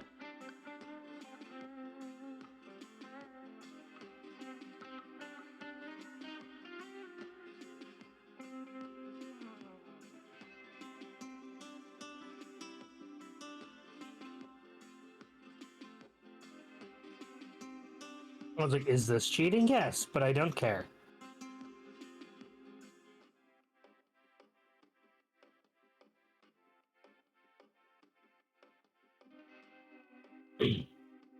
What It's a if good the cheat. super awesome idea was actually dangerous all along? You could hurt yourself or others, like other people, or even your own muscles.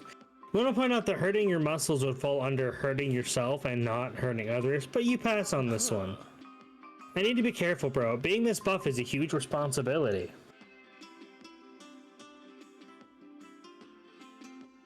Being a buff boy should never come at the cost of being a good boy. Of course!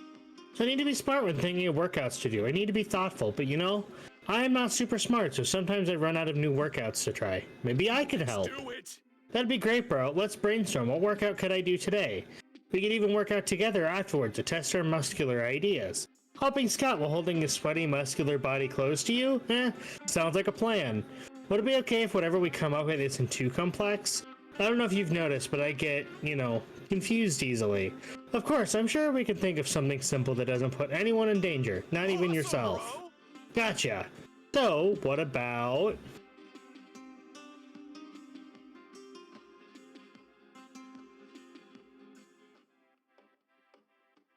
Trying to find which one's like the actual correct answer.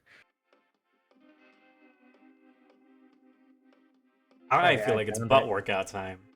That is actually the correct answer. I knew it! Because I'm a good listener. Nice. Wait, butt workout? That's genius.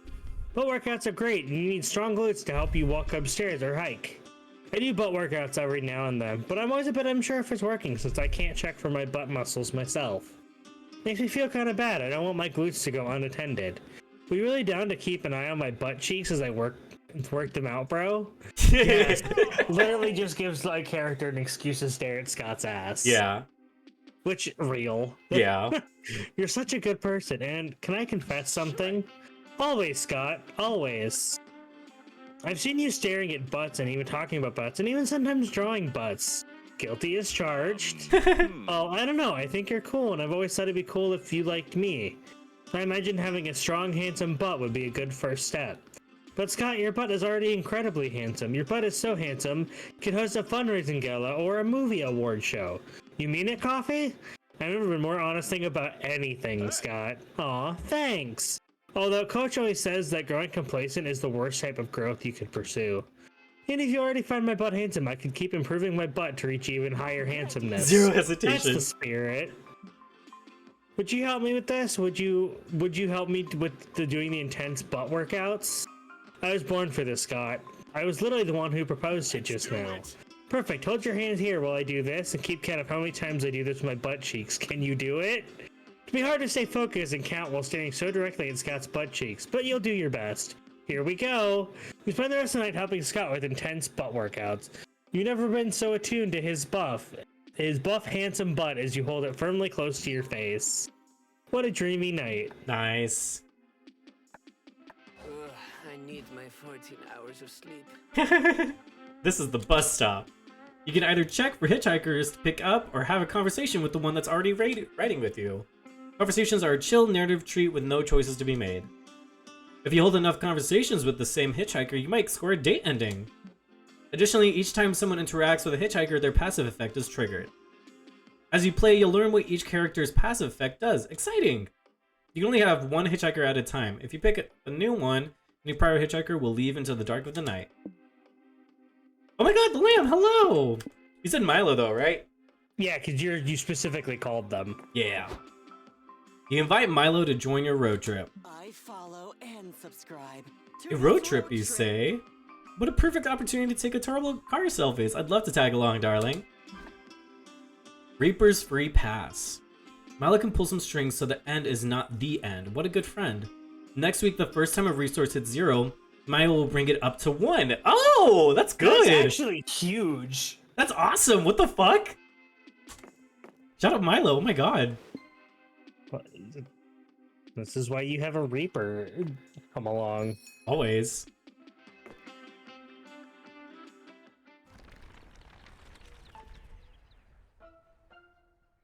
Cats can't normally drive, but I am no normal cat. Real. Alright, an abandoned village. The lilies won't be hard to find a parking spot. It's a beautiful day to eat outside. I want to go to the abandoned village. Take a selfie with me, Scott. Not while he's driving. Scott could drive? Crash. He would crash. Wow, there is nobody here. We've been wandering this village for a bit and haven't met another living soul. What could have happened to the inhabitants? All their stuff is still here. Who let Scott drive? Well, you suppose the first order of business is to investigate what happened. Go wild. Pillage what you can. I kind of want to go wild. Who cares where the pollution went? It's an empty village. You can go hog wild. Please don't go hog wild. I'm trying to investigate what happened to the missing villagers, and I really don't need you guys tampering any crime scenes. Hi, Joy. Oh, Joy. Poor Joy. Will there ever come a day that you're not such a wet blanket?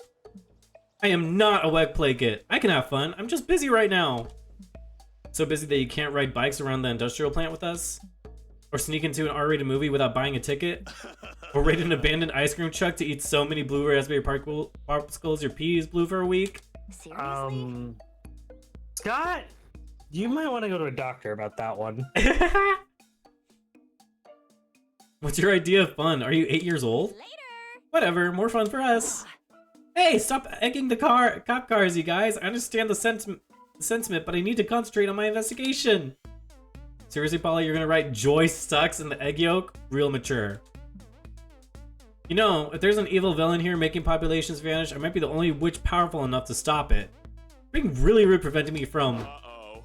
Oh, I knocked out Joy with my egg. She was supposed to catch it with her hands, not her forehead. Oh my god. Oh, well, she was being lame anyway. But I'm bored now. Tonio, got any suggestions what we can do with this empty town? You're in a village alone, which is quite close to Home Alone. Fill the village with wacky booby traps so hijinks will ensue when the villagers get back. Run for mayor. You actually have a chance of winning now. Mayor Tonio. Oh god. I don't think I can handle that responsibility. I'd rather curate traps. Yes. Yes, a prank master's takeover of the whole town. It'll be legendary. Let's put some confetti cannons along the streets. When everyone's driving home, it will be a village parade. Great idea. We can release a herd of alpacas in the mall. I've had an alpaca herd on back order for ages, just for an occasion like this. Yeah, and let's replace all the butter with margarine. They won't be able to believe it's not butter. Stellar prank. Oh, and let's dig a pit behind the front door of every house and fill that pit with snakes. Oh my god. Classic. When people come home, they'll be like, hum-de-dum, I'm walking inside now, nothing suspicious. Ah, pit full of snakes. Classic. 3 weeks later, when you turn on the news. In breaking news, the residents of Hotsville are finally returning after they were unexpectedly evacuated during a severe weather event. Going live to Luna's Roosevelt, a resident who lost everything in the storm, returning home for the first time. Thanks, Susanna. After everything my family and I endured, it's a relief to walk through my front door and... Ah! A pit full of snakes! Oh, cruel fate, haven't I suffered enough? Lol, so classic. You gain +4 height for your shenanigans, but lose 4 soul for the side effect of every great prank. Sure thing.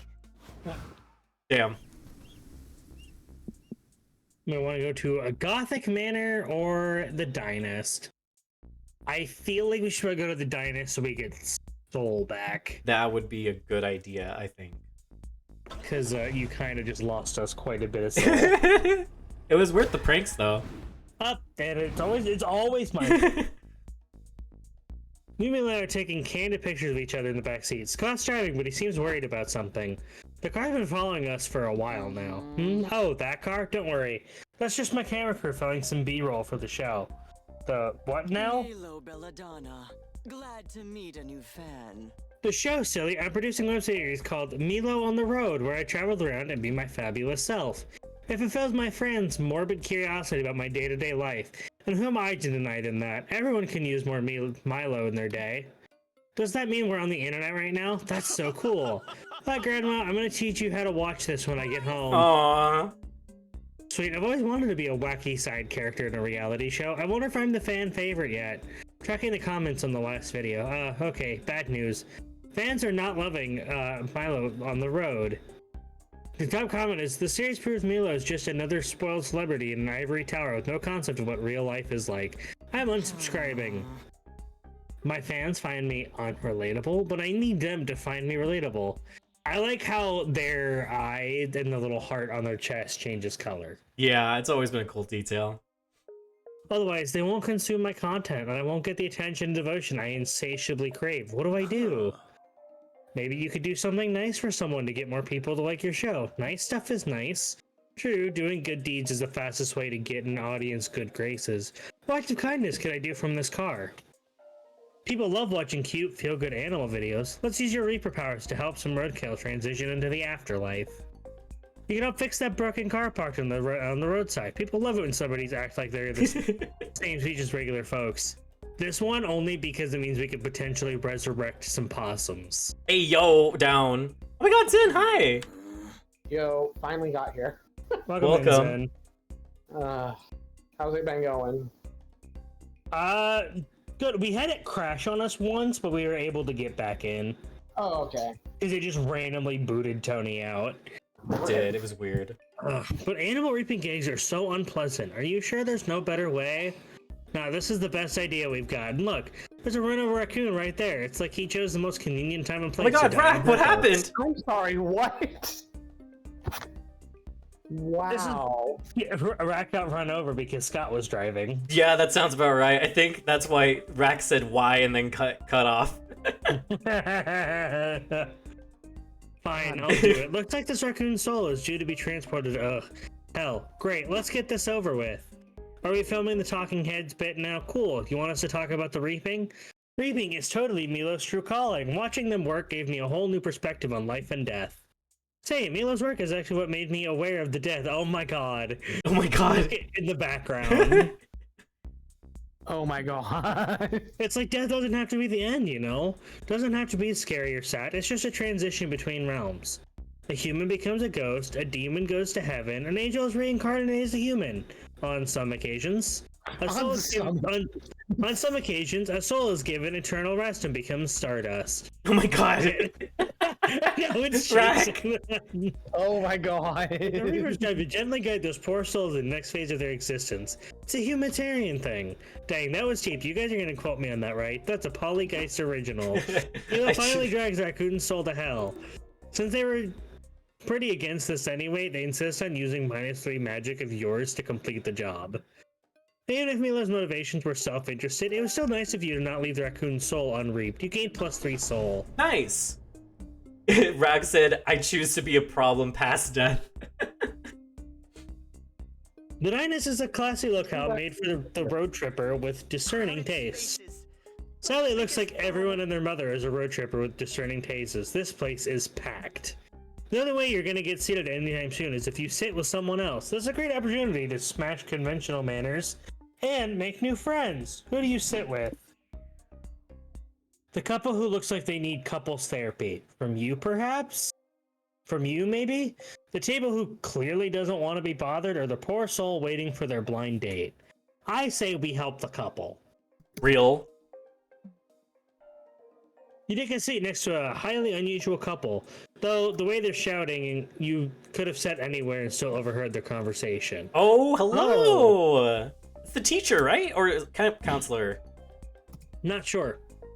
I'm just saying you've changed. You used to be such a sweet, thoughtful man, but that damn cult has made you insufferable. You're just jealous of the Brotherhood of... I'm not gonna even attempt to pronounce... Yeah. You've never had anything nice to say about my new friends or hobbies. I invite you to cult meetings. I encourage you to let the eternal darkness consume our bodies so that we may live in the shadows together, but you refuse to take interest. And also, I need to rearrange y'all's PNGs because currently you are on top of each other. Okay, I'm vibing with both of these designs though. What? Yeah, I agree with Rack. They look cool as fuck. We just Yeah, they really look good. scooch Tony over. I'm obsessed with the spider lady. Her hair is so fun. No, because literally, I love that. The widow as the bun, like the widow thorax as the bun, her little hamstrings being the legs is so cool. Plus, surprising no one, that color palette. Yeah, you. Also, let me flip Zin so that way he's facing the same way. We're and not talking just to each staring other. And so that way, well, Zin was just staring into the corner. Time out. Wow. Just Okay. got here already being put in timeout, already bullied. Wow. There we go. Now y'all are fixed. It's because all you care about now. It's like there's no room in your life for both me and your cult. You aren't the same man I married. I don't appreciate you playing victim in all this, Willow. My cult isn't the only thing that's changed around the web, you know. This is about how I ate the kids and the dog. There you I'm go, a Black Rat. Widow. You should just be grateful I haven't eaten you yet. Sheesh, marriage is a lot more complicated than I thought. It's a classic he said, she said, deity said, dog's dead situation. Oh, Wow. you see it all the time on Mari. I have an idea. Let's meddle, Coffee. Weigh in on their argument. Risk of sounding blasphemous. Who gently spoons you on cold winter nights? Mithara or your wife? Eating the kids doesn't sound like relationship goals, honestly. I kind of want to take her side only because I'm afraid she'll murder me. Fair. I guess that's fair. Willow's a world-class big spoon. You don't know comfort until you've had 8 lemon lovingly imprisoning you in spider silk. Okay. Sounds like it'd also be kinky in the right setting. Also true. It's not as if the cult members and I make freaky, passionate arachnoid love together. Well, neither have we as of late. You never even look at me while you're fertilizing my egg sac anymore. Wow. Not since you become so obsessed with your cult. Suppose Mithara has consumed my thoughts lately, literally. It also consumed most of my memories. Meanwhile, all I've wanted is make memories with you. I guess I've been a little jealous of the Brotherhood. Because I miss you, Nate. I miss us. Just then, the dinosaur blow open. A group full of cultists filled the restaurant. Brother Nathan, you're coveting with mortal women when you should be sacrificing goats to Mithara?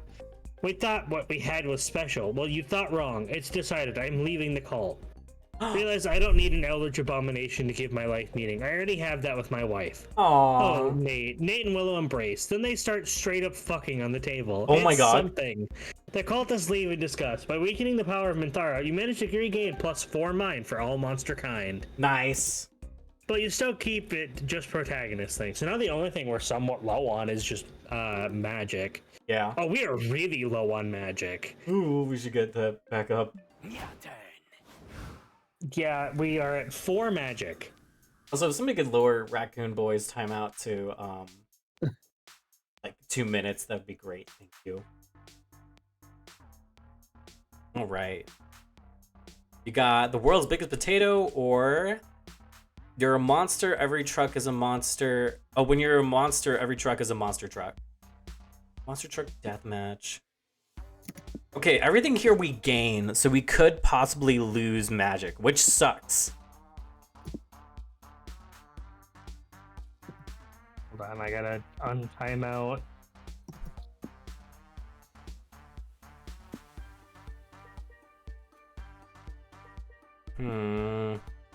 This is difficult. Okay, we don't need mind.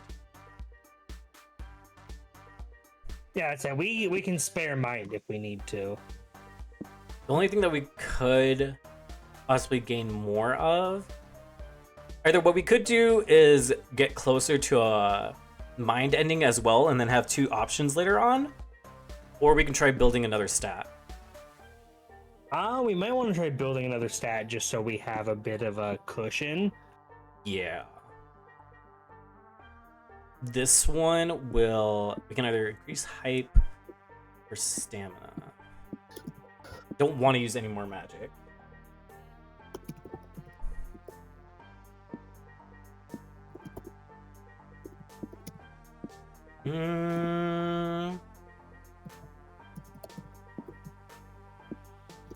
Let's go here. Let's go to the monster truck. This card makes weird noises. Pretty sure it's just Tonio's stomach. Hey! Leave me be. Nothing says fun like 2 huge trucks on huge wheels wrecking the shit out of each other. It's like trucks. The stands are filled with cheering, hooting fans ready to see some vehicular carnage. As for you and your friends, you're ready to watch the show, take a joyride, pose as food vendors.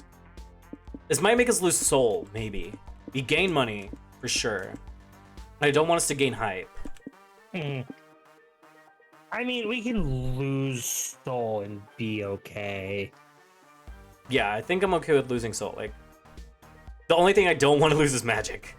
Because Yeah. we would basically get, if we hit to 0, we'll just get put at 1 because we have Yeah, Milo. Milo. You just check your Just bank check account. A minor heart attack. Me. It's time to make some extra cash. Don't worry, I know the perfect way for us to get money. Let's pretend to be food vendors. Won't people notice we don't have uniforms or food or stuff? Psh, we don't need all that fancy shit to get people to give us money. We're at the monster truck rally. Everyone's too focused on the monster trucks to actually stop and realize we're phonies. Trust me, half the food vendors here are scammers themselves. Look around. Food, get your food here. Great, I'm starving, but did you put food in air quotes? Who knows? You're too focused on the monster trucks. Wolfpack. It's the rest of Scott's team. Oh, word! I think I chose the right option here. Who knows? Wait, That mummy design. Oh, I love it. it's very fun. You're too focused on the monster trucks to even notice that I'm a phony. Yeah, good point. One food, please. Excellent, just put it in your mouth. No refunds. This tastes weird. What am I eating, bros? Can't look now, too busy staring at the trucks.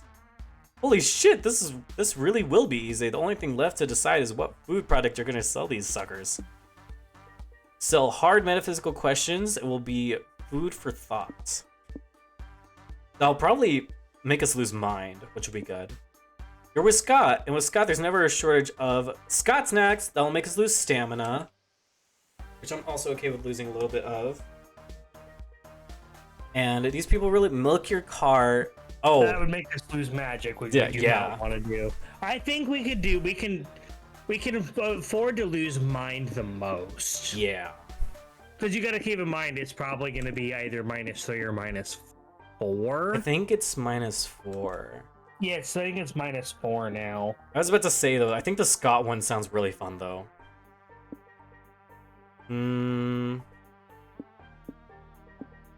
Especially since we're with the wolf pack. True, but also at the same time, we don't have that much stamina. Bro. It's our second lowest stat right now, so I think losing mine is going to be our best bet here. Yeah. It is Scott's Great cousins. plan.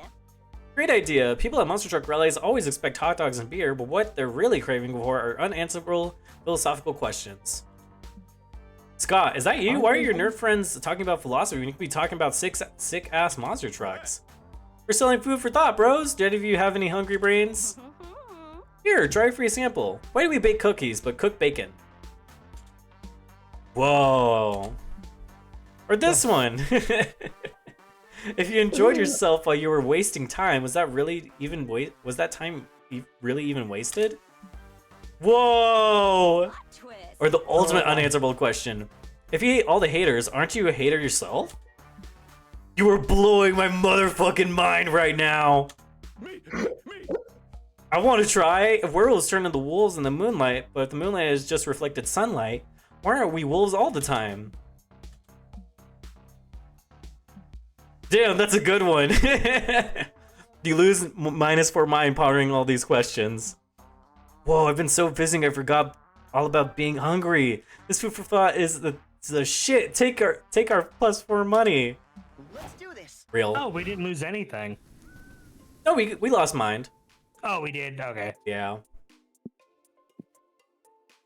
Simon Soups is a super special place or 90s action movie city. Hasta la vista, baby. Neither of these are gonna give us magic. This one I feel like has the more potential to be cool though. Only Yeah. because we don't know all of it, so I kind of want to see. If you think about it, since those are just influencer of the sky, real.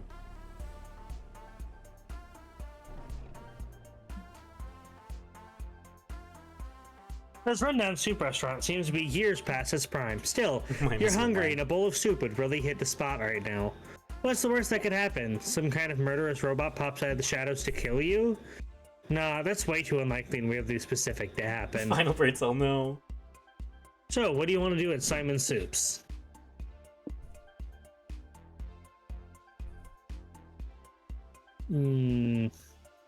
By the way, I know what this is referencing. I hope you find out.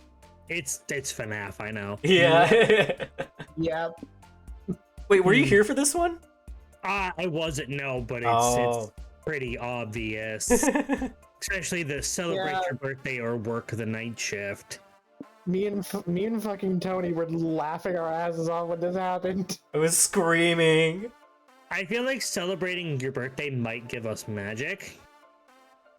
Because, like, birthdays are supposed to be, like, a magical time. Yeah, I think either way, though, we're probably going to lose some mind or soul.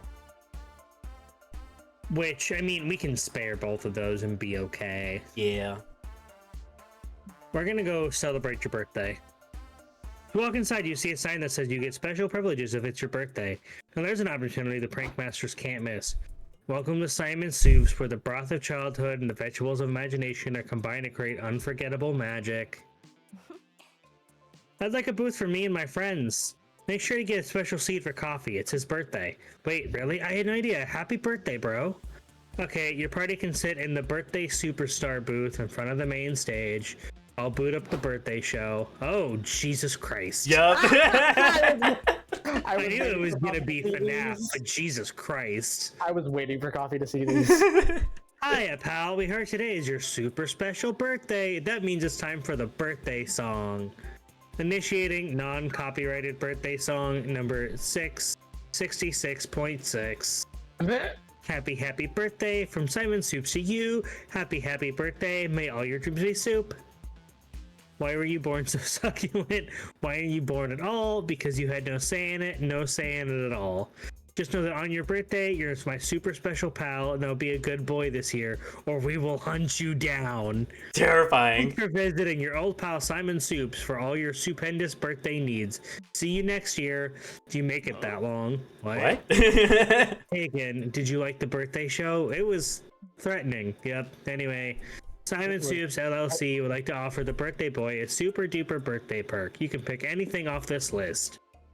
Be the first to cut a slice of the size of the birthday soup. So this one will affect just a little bit. Mm-hmm.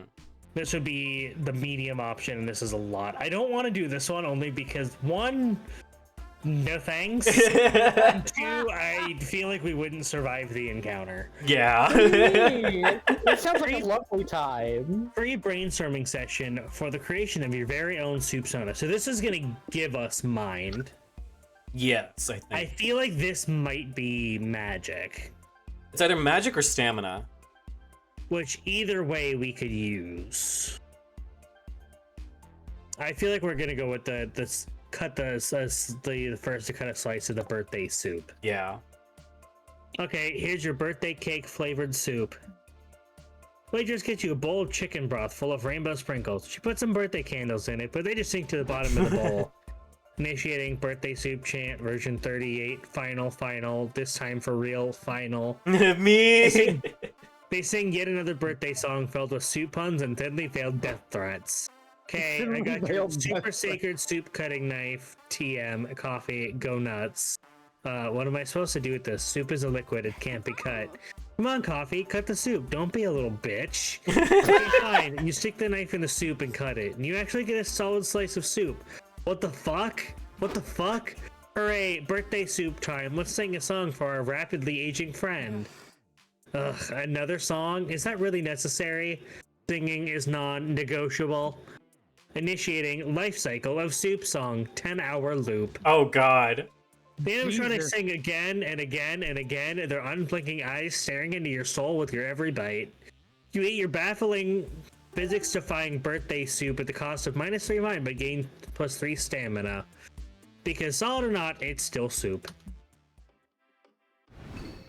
Time to to get some stop rest. and get some rest. That Time to go was flirt with Scott some more. I'm something. gonna fix our stats real quick. I'm not sure where to go. Real. I'm gonna go flirt with Scott. That was an experience. Yeah. The car is where you can manage a road trip by accessing one of 2 mini boosts. You can choose to be Careful Planner and gain +1 of your lowest resource and lose -1 of your highest resource.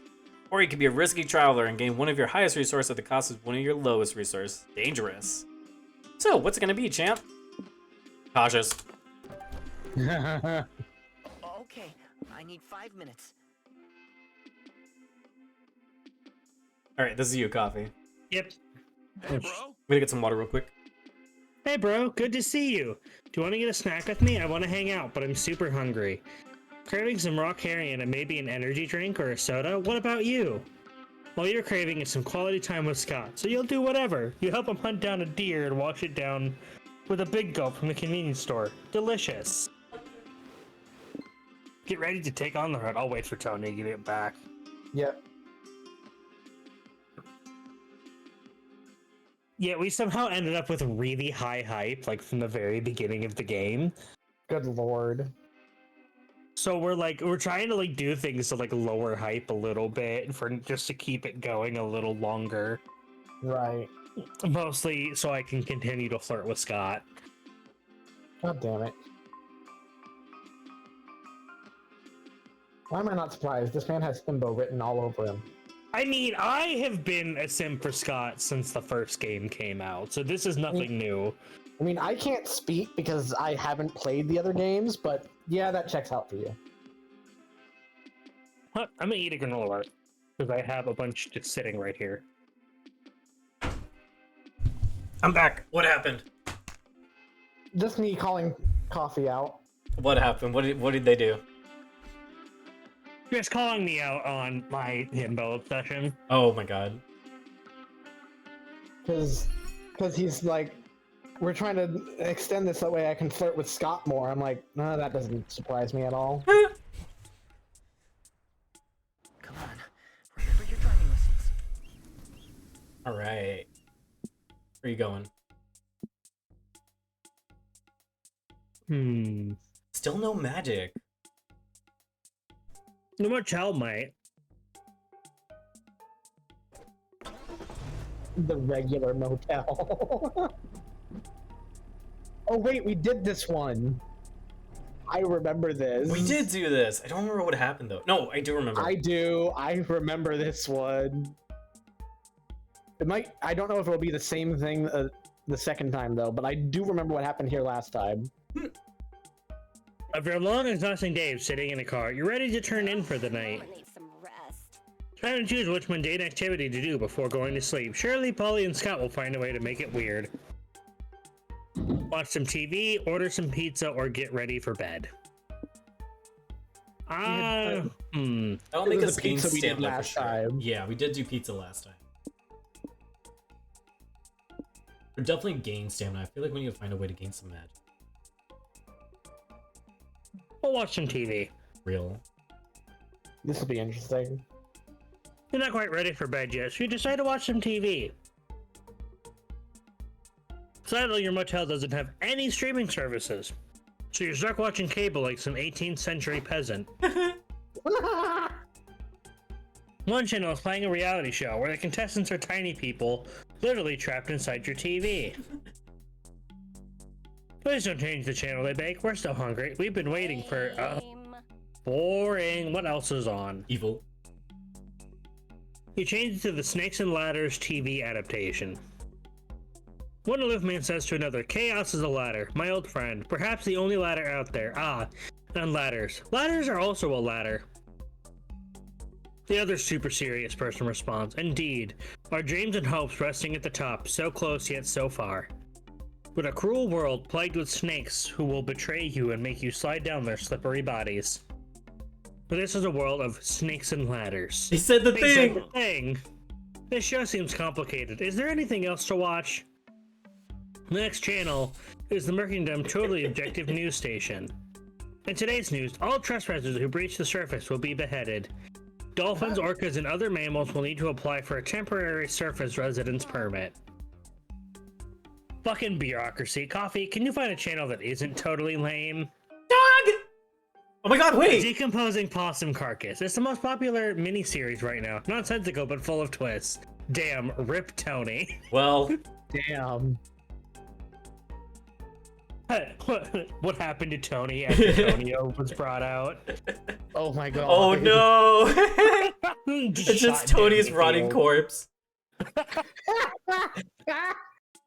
I just noticed the possum was like in the full like Family Guy death pose. It is! Oh my god!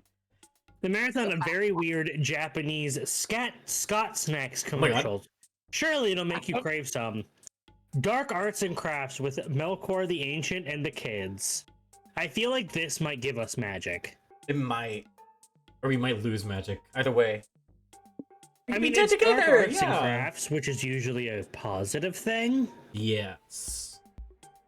As But tempting I as the think dead what'll possum happen is- I would say, yeah, go for that one. Yeah, we might gain magic and lose mind. Or soul, one of I those think two. we'll be okay. Hiya, kid, says the warlock on screen, or as we say in my realm, glory to the archdemons, comrades. Who's ready for some dark arts and crafts with your buddy Melkor? Me, I'm ready, pick me. We're ready, says the kids in a haunting unison. What are we making today, Melkor? What are we making, Melkor? I have to know. Oh We're my making God. voodoo paper dolls. For this craft, you'll need a bit of glue, some construction paper, and the DNA of someone you wish to destroy. But before we get to crafting, do you kids know what time it is? Sacrifice time! The Oh kids my God. cheer. It sure is. Everyone draw a popsicle stick. And the person with the shortest stick is to be today's sacrifice to the archdemons of Crafteroth. Young Toby draws the short stick. The kids sing a song while drawing a pentagram with sidewalk chalk. They proceed to stab Toby repeatedly to release his sweet sacrificial blood. They all laugh and splash in the blood puddles. Joy. This feels like Cold with a Fantastic Lamb. job, kids. The archdemons are appeased, and our craft can commence. You're going to grow up to be excellent warlocks one day. Coffee, can we do the crafts here, pretty please? I'm pretty sure practicing these dark arts and crafts will take a toll on your soul. But you can't say no to those puppy eyes. You lose -3 soul from the unspeakable things you do with scissors, glitter, and glue, but you gain +3 magic from the Yes. magic of friendship. But also from all the black magic you practiced. I knew we were gonna gain magic. Nice. But I am no normal cat. I'd say, because I feel like soul is easier to get than magic. Coffee, all I have to say about his reactions to that show is this your man? We either go to the hole or rodeo. I'll leave that up to you. I want to get more magic back, so I'm down. Did you remember the tip, the doorman? Yeah, I gave him a tip. Be the best doorman you can be. Awesome. Oh my. Also, it's in the hole. It's in the hole. Damn it. A hole in the desert. Man, they'll turn anything to a tourist trap, huh? My greatest concoction. Oh, real? Some say the hole is bottomless. That can't really be true, can it? Well, since you're here, what do you want to do? I'm not gonna read that one. Forfeit material goods or pull a prank. What, you don't want more cursed sound clips existing? Yes, that's exactly the reason. Thank you. I'm gonna forfeit material goods. You tell your friends you'd like to throw some of your most prized possessions into the weird desert hole. Wait, why though? Wouldn't it make more sense to throw your stuff out in a dumpster rather than a national landmark? You don't know about the ancient traditions, a random tourist asks? Throwing one's material possessions into the great hole is a hallowed rite. Whoa, sounds dumb and nonsensical. You have my attention. Most Oh my god. Most say the hole is just a tourist trap, but some of us know the truth. The hole is actually the mouth of an ancient deity. We throw our material goods into it to appease the deity's timeless hunger. If not for us, it would rise from the desert and consume the universe itself. So you're saying saving us from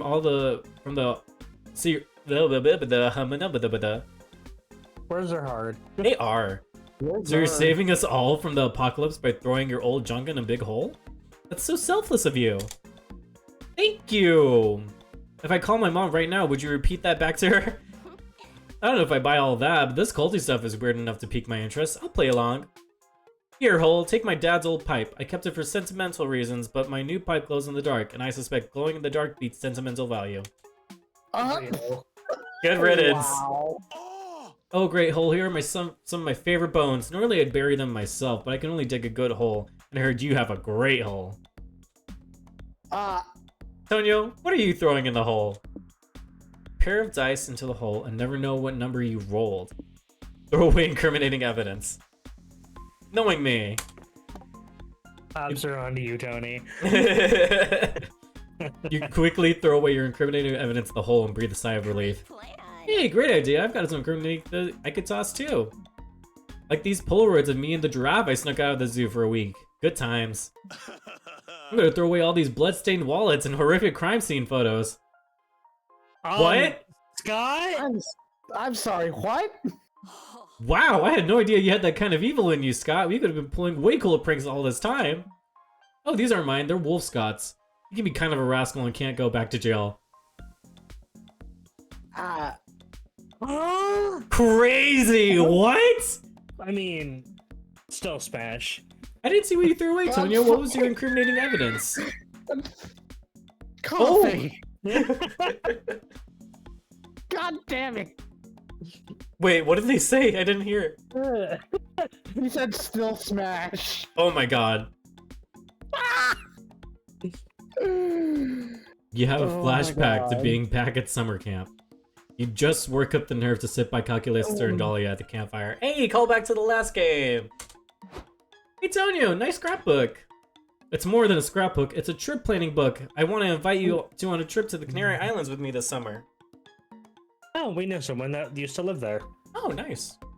Ah, I see, you have filled this scrapbook with color-coded itineraries, travel brochures, photos from my and Dahlia's previous trips to Italy, which you have photoshopped yourself into. Wow, that's, flattery, Tonio. But Cal and I have already planned our next vacation. We're going on a cruise together, strictly a two-person cruise. Yep, there won't be any other passengers, just us. It's the rules. Friend Dahlia, I thought we were going to Croatia. We never discussed a cruise. Dahlia slapped a hand over Calculator screens. It shouldn't have worked, but Calculator took the hint, and so did you. Don't feel bad, I'm sure you'll find something else to do. I heard Scott and Polly are going on a road trip. That sounds more like your thing, Shirley. Damn! That sucks. You deflect Polly's question, referring to let your scrapbook rot at the bottom of the hole along with your shame. You gain +3 magic because the hole is appeased. That weird tourist must have been onto something. But you lose 3 soul for throwing such incriminating evidence away. All right. We need to gain soul. Yeah. Pet contest! The Or animal, Animal sanctuary, Sanctuary. can give us soul, though. It can. I remember. I know the we Animal Sanctuary. need soul desperately. I remember the Animal Sanctuary. This one was funny. I don't remember it. The cat. Oh, the cat! Welcome to the animal sanctuary. It even has a petting zoo. There are dogs, cats, goats, bunnies, alpacas. raccoons. Don't be shy. It warms your heart to see so many animals being loved and cared for. Oh, I'm about to get fucking wrecked by a goat. I love your little fear guy looking back. Surrounded by all this wholesomeness and fur, what do you want to do? Volunteer with the rescued animals, because we Here we Oh go. god. You're checking the place out, booping snoots with all sorts of cute critters when you run into a familiar face. Oh hey, are you guys volunteering at the sanctuary too? Hi Faith, we'd love to. Do you have animals who could use some volunteering/friendship? Sure. Why don't you spend time with Old Major? He's getting up there in years and could use the exercise. Woohoo, I love you, Old Major. Let's play fetch. Last one to the dog park has to throw the frisbee. Polly, you can brush Annie the alpaca if you want. She's a very sweet girl. I like it. I'd rather brush your alpaca if you know what I mean. Polly, no. No idea what you mean, honestly, but I'm gonna guess it's a sex thing. It's usually a sex thing with you. You betcha. Well, I'm kind of working right now, but maybe we can brush alpacas when I go on break. Fuck yeah, Boo. Text me when you're free. And you, Coffee, what if you hang out with... Colonel Grumpo. Bo? Oh, Jesus Christ. Put that thing back where it came from. Is that ringing any bells now there, Tony? Yep, There it are is. crusty dogs, and there's that thing. Like, there are It's crusty... adorable. It's like, I was like, it literally looks like it's rotting. It's adorable. What are you talking about? I think Makes it's you a the friend. ugliest, grumpiest cat you've ever seen. If cats had phalanges, this one would definitely be giving you the finger. Colonel Grumpo was rescued from a really bad situation. He has trouble trusting monsters, but I promise, there's a sweet boy under all that radiating hate. Have fun. Throw it in the hole. No, do not throw Colonel Grumpo in the hole. Great, Scott gets to play fetch, and Polly's having car sex while you're stuck with the world's meanest cat. Oh, well, maybe it'll be okay. Wait, did Colonel Grumpo just steal your wallet? How? You didn't even see him move. Better get on this cat's good side before he does something worse. This cat's obviously lost faith in people due to MonsterKind's inevitable descent into idiocy. Show him there's still hope by showing off your extensive classic literature knowledge. That's the one we chose last time. So we probably lose mind. Yes. Show Colonel Grumble you're height. the real deal by giving him what all cats want most, the chance to drive a Ferrari. I don't remember what we lost. Well, that sounds like money. Which I think we have some to spare. Yeah, so we'll go with that one. The time it takes you to convince a rental company to give you a Ferrari despite your horrible driving record, your friends have returned. Hey, have you guys seen the car out front with the grumpy cat in the driver's seat? It's so cool, they're letting underprivileged animals work for Uber now. Wait, is Colonel Grumbo in the Ferrari coffee? Are you letting a cat drive? That's so dangerous. I'm not pressed. I'm dead anyway, so who cares? Let's go for a ride with Colonel Grumbo. But Do it. I have no sense of danger, and a cat chauffeur sounds cool, so I see no problem with this, Grumpy Kitty. Take us away! You all hop in the car with Colonel Grumbo and let him drive you into the sunset. So is this a regular thing with you, Coffee? Every time you want to cheer a cat up, you let it drive a Ferrari? Pretty much. Cool.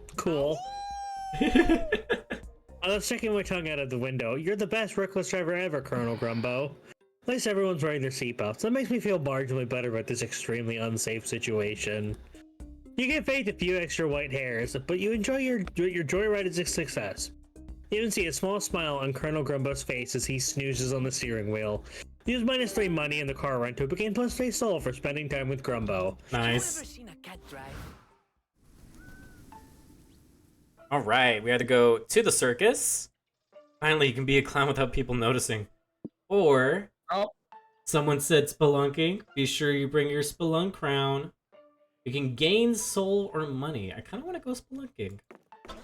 Yeah, I feel like that would be a good option. Remember, darlings, always keep moving forward. But I have to turn here. What could be inside this dank, dark cave? Shiny. Gold and jewels, an abandoned mine shaft, dinosaur bones, an ancient civilization that's yet to be discovered? I mean, all those things are hella unlikely, but it's almost definitely just a bunch of bats and rocks in there. But you won't know that for sure until you explore the cave. What are you going to do here? Look for ore, rescue trapped people, go spelunking. I kind of want to play Minecraft. But Wait, what did my character say?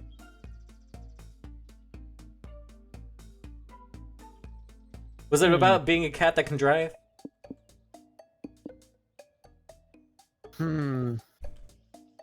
I think we can do with a little extra money.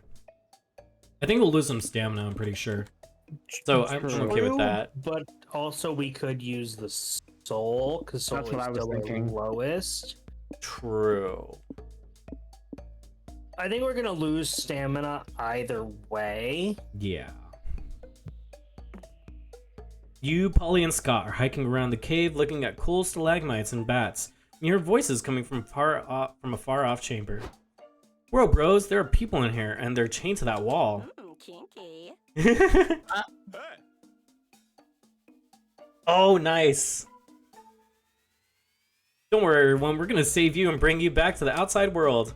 What are you talking about? The prisoners ask. We don't need saving. We like it here. This place has everything we need. The cave people nod at the wall opposite to them. You look and see that there's shadow puppets being projected on it. Look, the shadow doggy is back, and he's playing with the shadow bunny and the amorphous shadow blob. Best day ever. Those shadows aren't real. Let's unchain you, and we'll show you the outside is much more than the shadow puppets. No, the prisoners yell. How dare you try to force us out? How dare you try to force us to expand our narrow world views? The shadows are all we ever known. Why would we abandon them when we're already happy and complacent here? Because learning the truth is worth overcoming your fear of the unknown, damn it! Tonio, how did we talk these people into leaving? Build a bulletproof, irrefutable case to convince them that the outside world is full of much cooler shadows.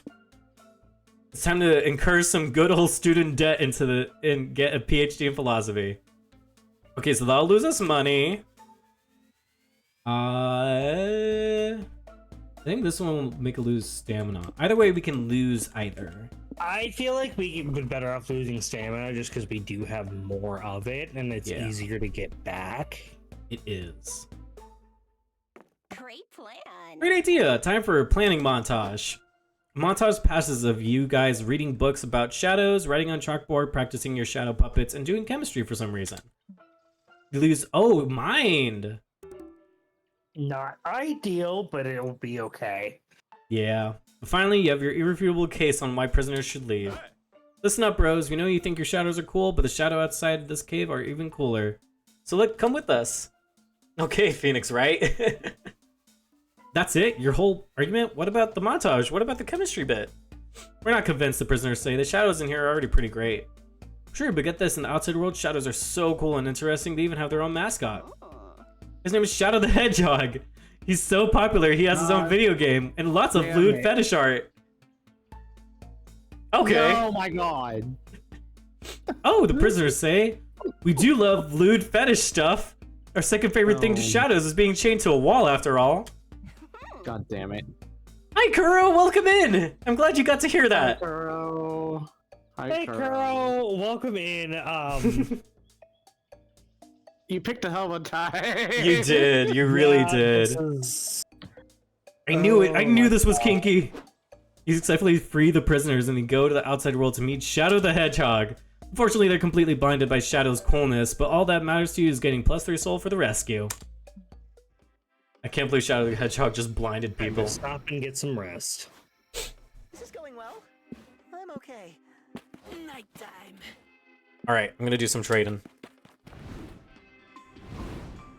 Might take a short Don't look me in the 10-hour eye. power nap.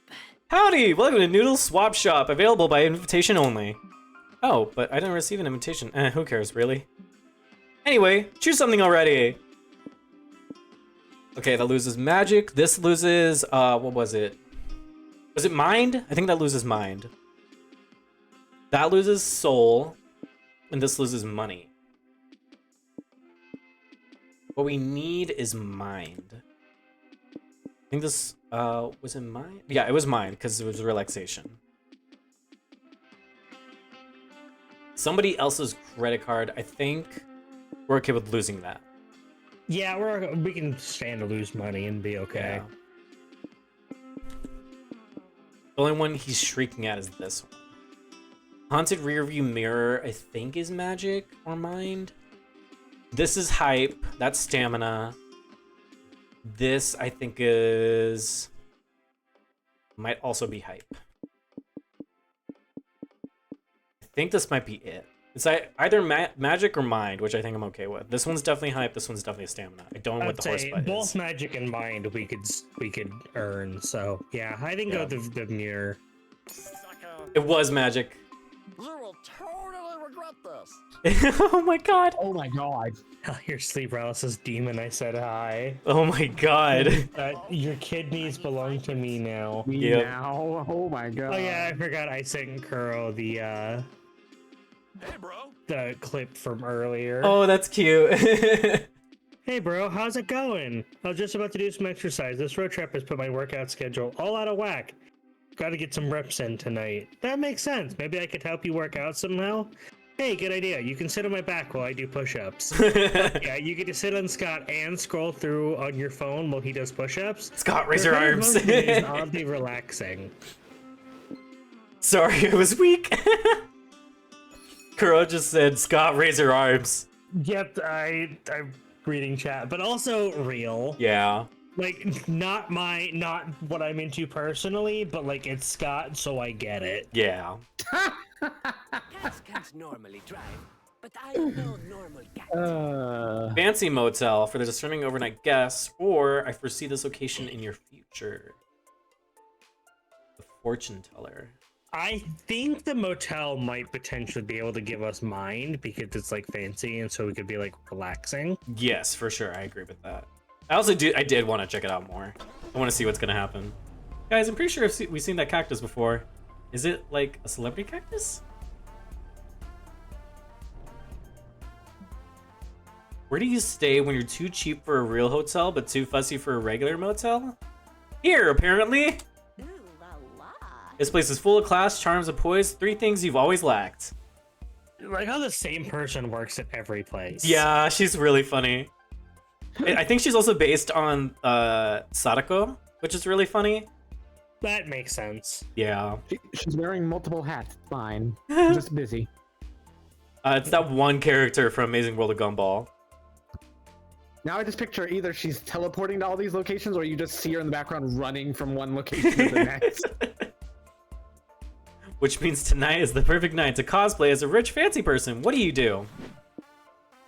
Prank call the front desk, visit the bar, explore the amenities. I feel like the amenities might be mine. Yeah, I was thinking that too. Amenities! Woohoo! Cut to a montage of all of you enjoying the amenities. Free towels, jacuzzi, buffet, jacuzzi in the buffet, buffet of free towels. Many more combinations of the three. Scott, Tonio, look, I love free towels, buffets, and jacuzzis as much as the next gal, but I feel like this bit has overstayed its welcome. I say we should look for something new amenity-wise. Let's do it. More amenities! Woohoo! And so you head to the front desk. Amenities, you see. Have you ever tried the buffet of free towels? It's an all-time favorite. Been there, done that. Give me the goodies. I'm sure you have like super special amenities only for exclusive clients. There's no such thing, ma'am. We offer a wide array of amenities equal to all clients. Sure, I hear you, but seriously, tell us about the secret, exclusive, super special amenities. Oh, Wink. wink. Ma'am, I'm telling you the truth. There are only the amenities you see, and that won't change no matter how many times you ask for it. Gimme, gimme.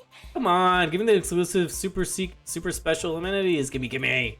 Well, Fancy Motels rules state that we can only show the secret, exclusive, super special amenities if you ask 3 times. So, here you go.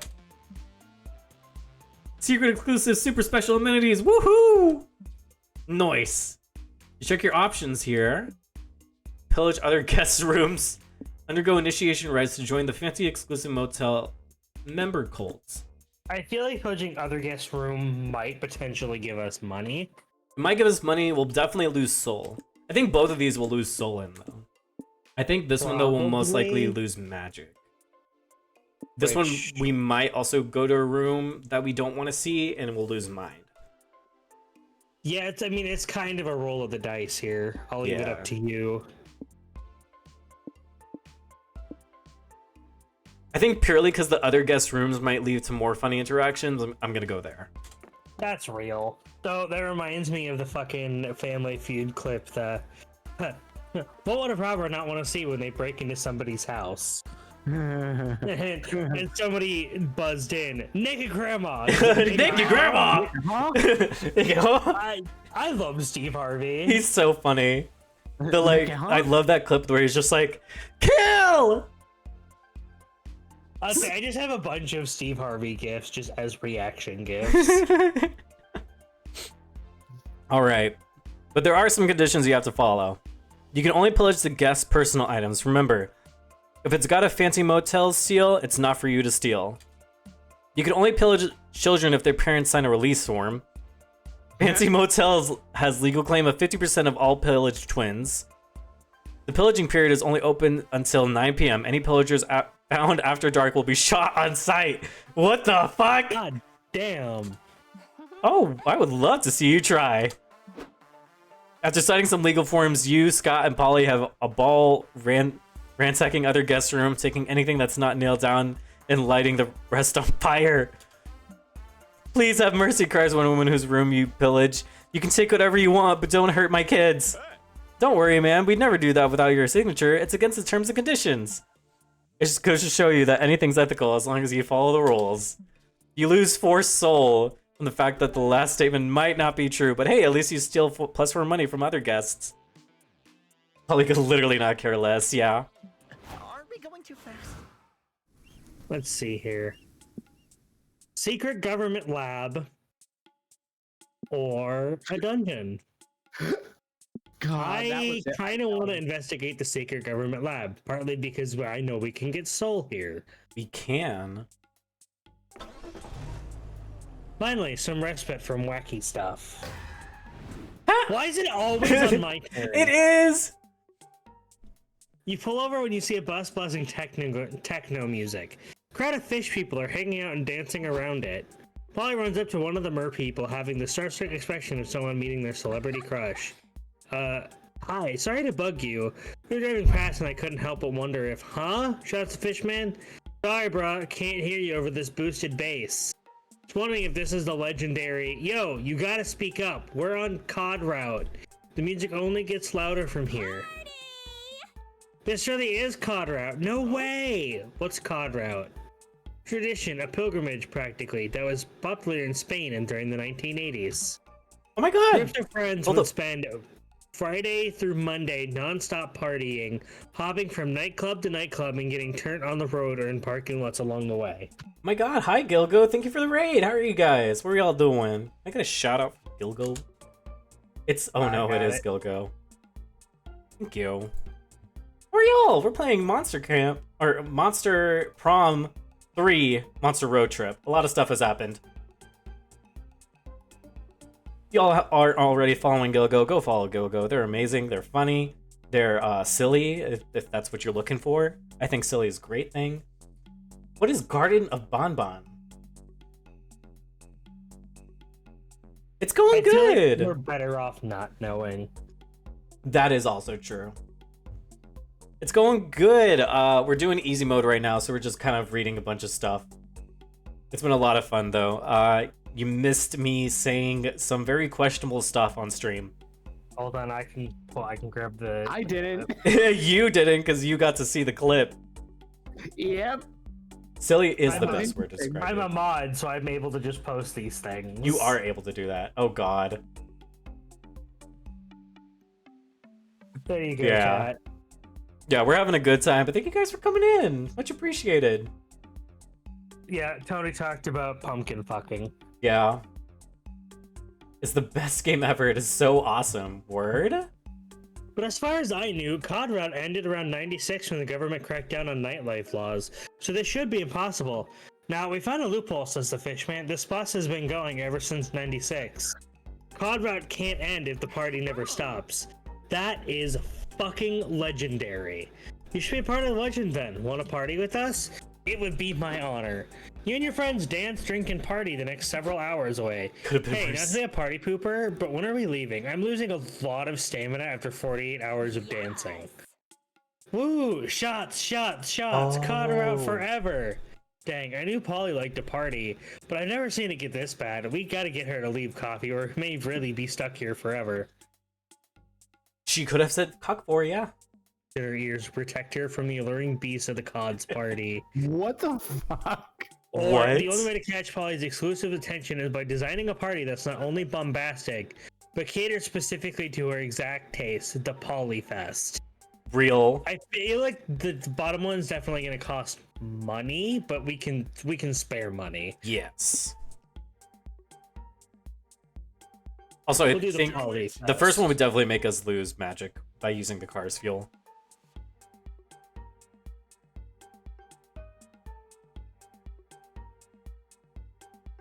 Okay, good idea. Let's bring some stuff we can add to the Polyfest to make Polly like it.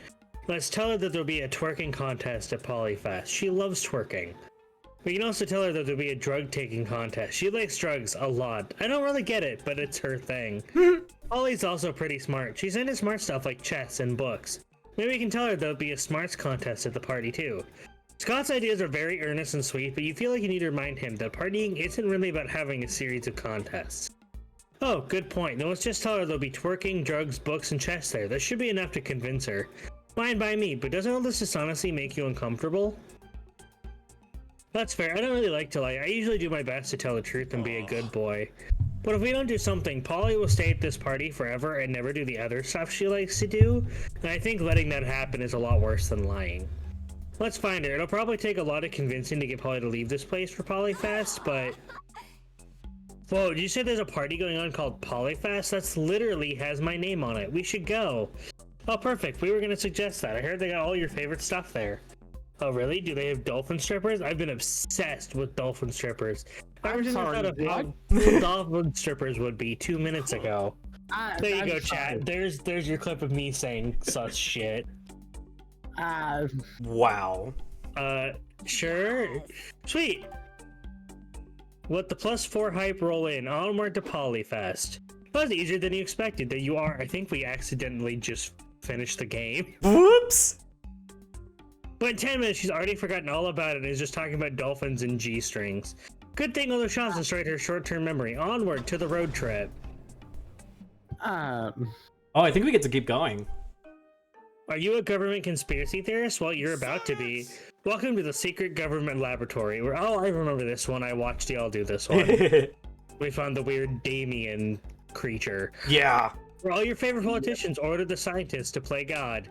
There are grisly experiments, mutated creatures, and crimes against monstrosity galore. What catches your interest?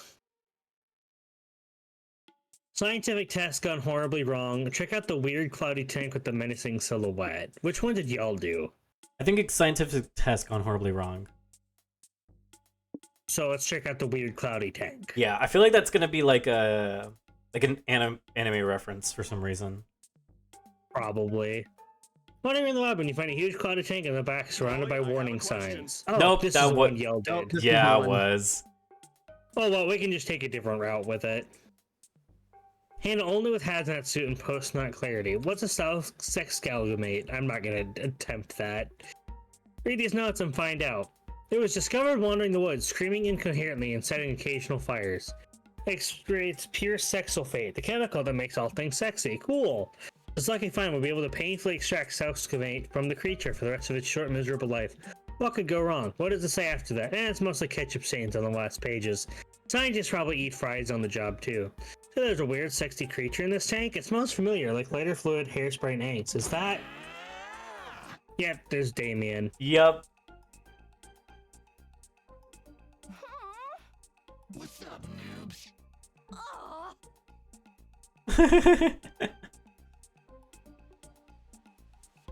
Oh, welcome in, Spade Demon.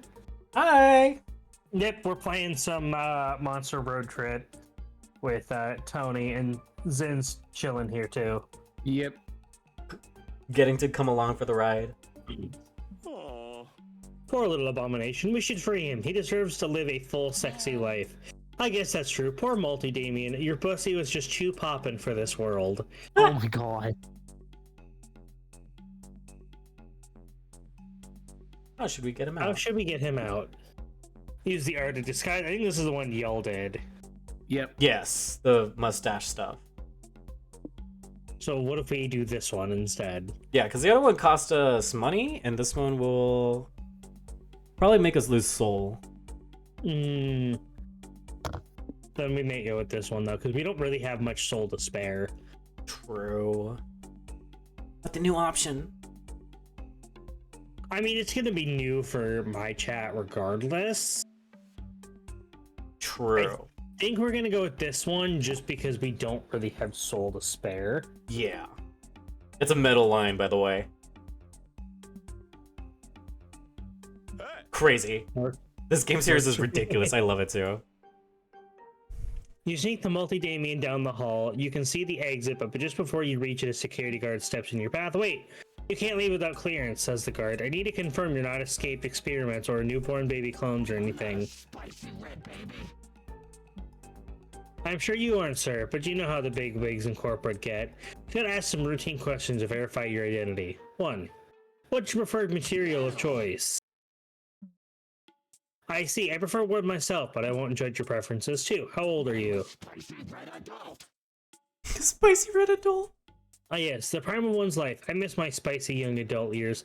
Last question, then I'll let you go. What is your legal name? Oh, really? Must be a foreign name. I'm not familiar with this. That's spelled with 6 or 7 Oz. Suddenly an alarm goes off. Everyone evacuate. Loudspeaker screams, sex amalgamate on the loose. Crap. Guard puts his hand on his gun. Shit, you're done for. You guys better evacuate, he says. But take my gun before you go. The Selksumit's a dangerous beast and you civilians should protect yourselves. Good luck. You got it, bro. See you later. Woohoo, you all successfully freed the multi-Damien to wander the wilds again. You gain plus soul for your efforts and a free gun. Nice. All right. You you gotta could- find a way to make us lose hype. Because we don't want to end it just yet. we could lose hype here. Like, very likely that we could lose hype here. Because we'll Yeah, only that gain works money. then. How much money do these people have? Like $100 at least. Me. Not me. Wow, this is one fancy house. These people must be rich. There's a sort of unsettling vibe with this place, but that's probably just what being rich feels like. To health and prosperity. Oh, he's so adorable! And now's your chance to barge in and see what billionaire living is like for yourself. What interests you most? Family games, Grandpa's fun experiments, or babysitting the children. That will make us lose stamina for sure. Games? Grandpa's fun experience will make us lose mind. I'm pretty sure. That's what I'm feeling. Family games is more likely that we'll lose hype or money. Well, we know for sure. Oh we're yeah, we'll getting gain killed, money. but- We'll gain money. So we might lose hype on this one, I'm pretty sure. Hyper Yeah, I mean, Soul. with that, I'd say. You and your friends knock on the front door of the manor and received by a letter. Or by a By a butler. butler. Greetings, guest. He says, are you here for a game night? Sure, I love games. What are we playing? Let's find out, says the butler with an evil laugh. This seems legit. You're led into a sitting room filled with rich people eating. Oh, Jeeves, says the lady of the house. You found fresh meat for the grinder. Sit, sit. You perfectly oblivious proletariats. Oh, this might make us lose our stamina or mind. We're just finishing supper, says the creepy twin children in unison. Do you like second-class citizen tartar? This tastes what pretty the- familiar. Like something Wolf Scotton's eaten before, except if I remember right, this flavor screamed when he bit into it. Oh god. Let's get to the game, says the lady. We've got a very special game planned tonight. Jeeves, fetch the box. Jeeves returns with the tabletop game called The Game of Life and Death. Have you ever played? Asks the twins. You move your pieces across the path, and whatever directions you are on, the square you land on, you must complete. If you win, we can give you a monetary prize, says the lord of the house. Money's the only thing we understand as a token of appreciation. These are some weird ass squares, like the player to your left must cut off up to 3 of your fingers. You must spend 10 minutes in the murder room.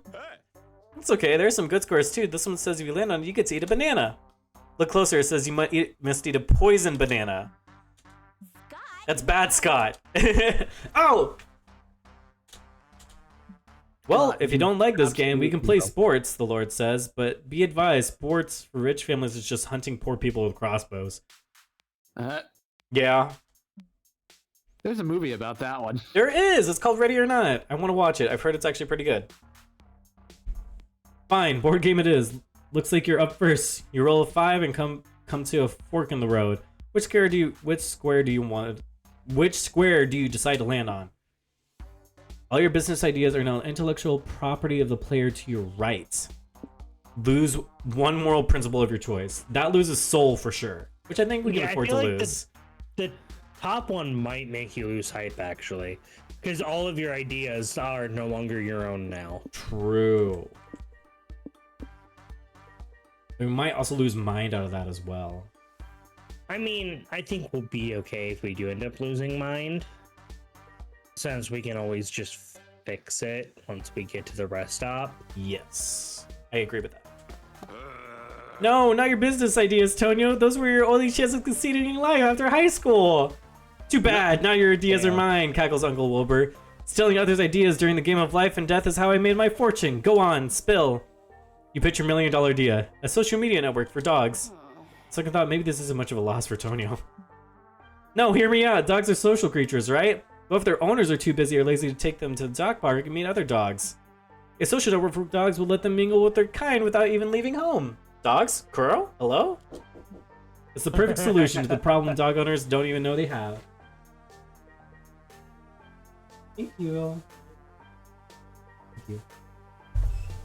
The boyfriend brought burgers. I'm very happy. It's the perfect solution to the problem dog owners don't even know they have. I love it, cries Wilbur. Convincing people our products solve problems they don't know they have is an excellent business model. There's a lot of potential here. Dogs are certainly popular. Why they're even the face of some cryptocurrencies. We do not talk about that. God. Come to think of it, let's add a feature to the social network allowing dogs can buy stocks. That's a What, you bad mean you don't want sentence. Doge- If dogs start making money, that's a whole new demographic to market to. Maybe we can even make this network worse for the environment. That's how you make the big bucks, killing the planet better and faster. Stocks? Add NFTs, the twins suggest. The uglier the better. That's how they sell. Oh god, what did I do?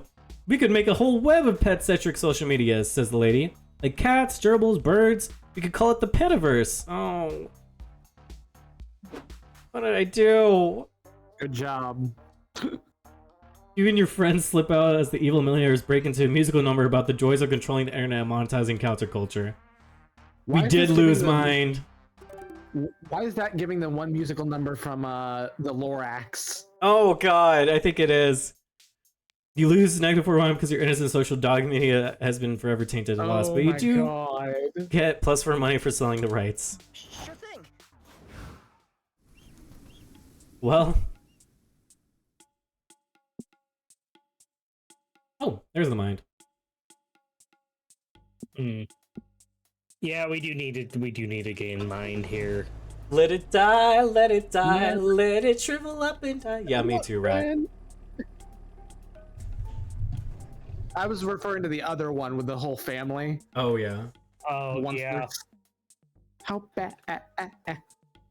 On a hot, sunny day like this, a lake visit is the perfect way to beat the Fun heat. is good fun. It's also the perfect excuse to see your hot friends in swimsuits. Now that you were fancying it this whole time. Nope, definitely not. Cough, cough. Anyway, what do you want to do now that you're here? Build sandcastles, because we need mind. Mm-hmm.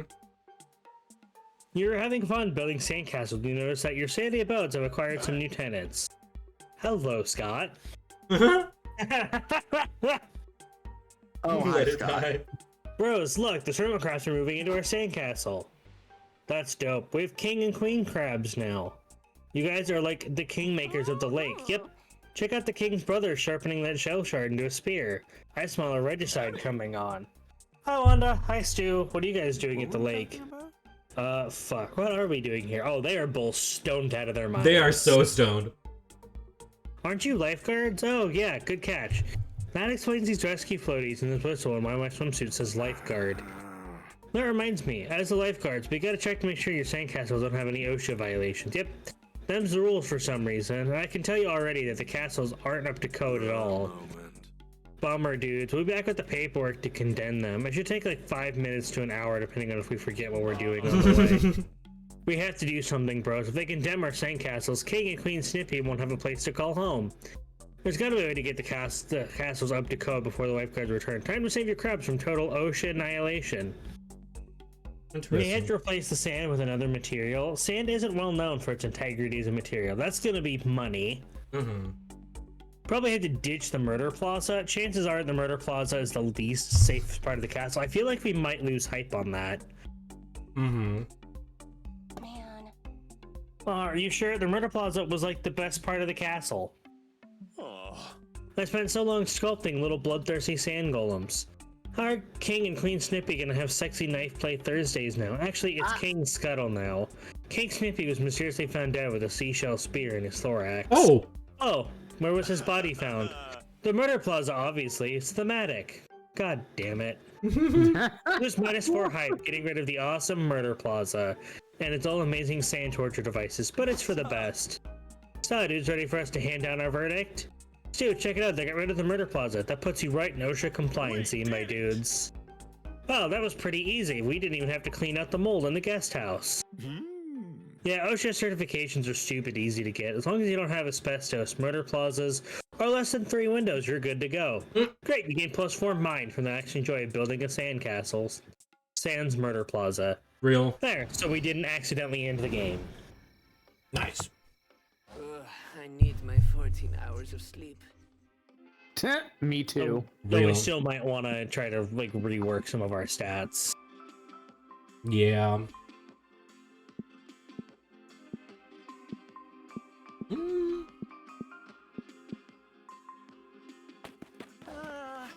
Where to sit?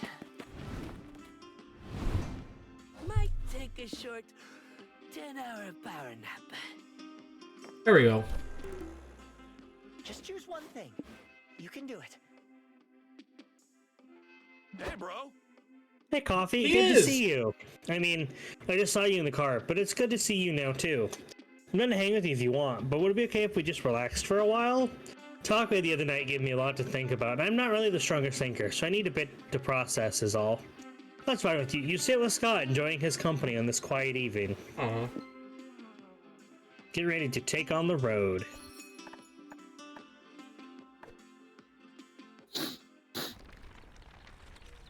Week 7. Come on. Also, Juan is so funny. Border of a one-person country or a shopping mall. Hey, yo. The 80s are back, baby.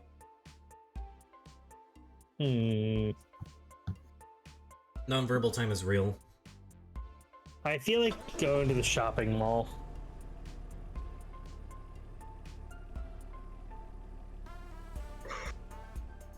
The shopping mall. It's a place where you can sort of shop online, but like offline. Oh, it's her! Hi! You can feel young again by riding good old ways of having fun at the mall. The arcade, the pizza parlor, or shoplifting. We'll definitely lose soul from shoplifting. We'll gain money. Which we don't really need. Yeah, arcade will lose money, but we might gain, like, magic or hype.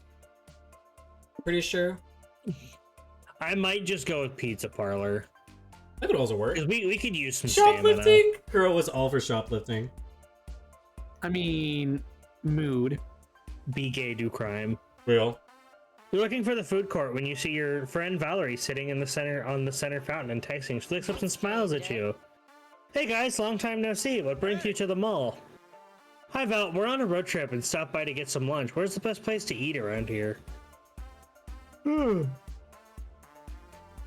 Bad question. All the food here is garbage, but I can at least take you to the least garbage food they serve. Her again. Welcome to Pozo's Pizza, It where is. every slice is sliced with love. Except we're fresh out of love, so we've been slicing it with this pocket knife the chef uses to cut cocaine. Oh my god. Is Is the Coke on the Coke menu? menu? Hey Sadie, I didn't know you still worked here. How have things been? Oh, you know, been a lot of this. Exactly, yeah. When are you gonna quit, girl? You should ditch the greasy smock and start hustling with me. I earn twice as much selling junk to my classmates as I did working at Pozo's. Thanks for the offer, but I don't mind it here. We both know the night manager would be useless without me. Suit yourself anyway. I'll have a calzone triple fried with extra anchovies and bell peppers under the cheese and a saucer of milk to drink. That sounds disgusting. Mm-hmm. Valerie's usual coming right up. What about you, Gab? Got it. No more anarchy. Stop stealing shit. The menu. Dang, if you're buying Coke, we definitely won't have enough money to get any food for me. Don't worry, I know all about that I'm minimum done. wage life. We're running 2 price discounts today. Want to use one of them? Get a free pizza if you attend the opening show of the manager's conceptual theater piece. I feel like we might lose mind if on that one. Probably. This one we definitely would just lose money. I won pizza pay for 2. Mm-hmm. I was like, we're definitely gonna lose money, but I feel like we can afford to lose money over mind. Mm-hmm. Heroes turning 1,000 into 0 at self-checkout. I think that was a typo. You don't have to. No, Coffee chose buy 1 pizza, pay for 2. Now he has to do it to abide by the pizza promo laws. The pizza promo laws. There's no such There's thing. no such thing. Okay, we know you're contractually obligated to deny the pizza promo laws' existence, but we know the truth. Wink. What? Yeah, remember the massive uptick in murders after the infamous pizza promotion of '97? The one that promised a pizza to die for? Life is precious. No pizza should be worth your life. Yeah, I learned that the hard way since that's how I died. She says that about everything. Yeah. Pretty sure all of that is factually untrue. Why would we make up something that's a disservice to ourselves? At this point, I never know with you two. But that's half our charm. Come on, Coffee, pay up. We must abide by pizza promo laws. We're noble that way. The pizza promo laws, dang. You just misread the special, but now you sort of can't backpedal, can you? You lose the -4 money and get the +4 stamina from the pizza. At least it tastes good. You can one day achieve at least half the charm Polly and Scott have. That'd be a win in your book. Yeah. I got burger on mouth. Alright, tournament. Or witness Marvel's Unspeakable. I'll leave that up to you. I feel like we can afford to gain some soul or money. I almost hit that possum. Don't worry, it wasn't its time. Thank God. God damn it. You can have cheeseburger. We already lost We Tony. really have to get you there. Tony Yeah, we too. lost Tony. I don't want to die as well. After me, it's gonna be Anthony, and I don't know if they're gonna be okay with that.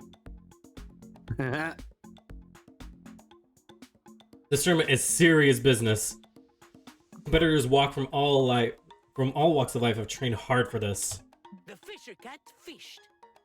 You got prodigies from kite flying clans, kite flying gurus, athletes of ancient kite flying techniques. And there's you, who's pretty much just here for the drama. What do you do? Coach a stranger, place your bets, enter the tournament. Ooh, I like the sign. Yeah, I think the tournament could be fun.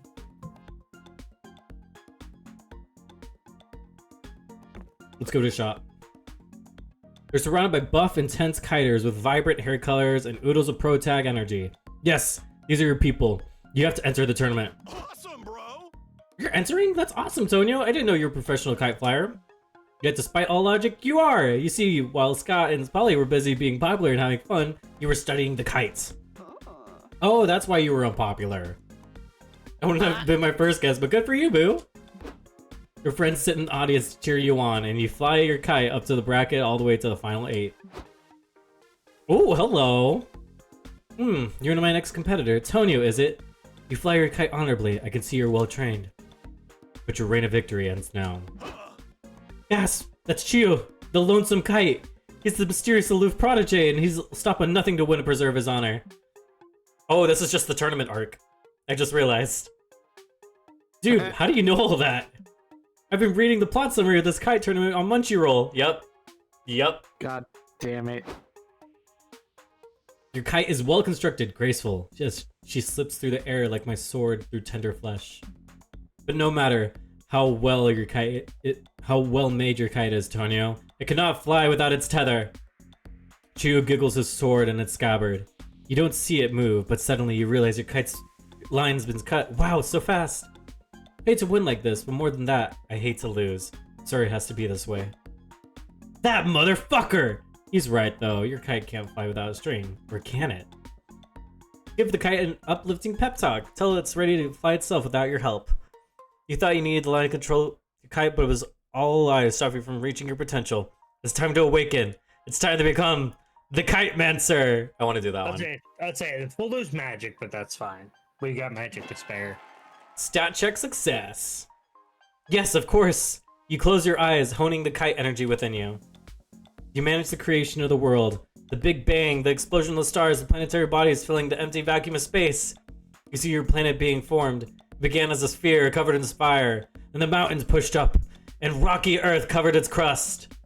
Then water flooded the planet, the waves colliding with the newborn showers. And with water came plants, and with plants came air, the atmosphere you rely on to breathe. And with air came wind, on the wind came kites. The fifth element. Yes, that's exactly how it worked.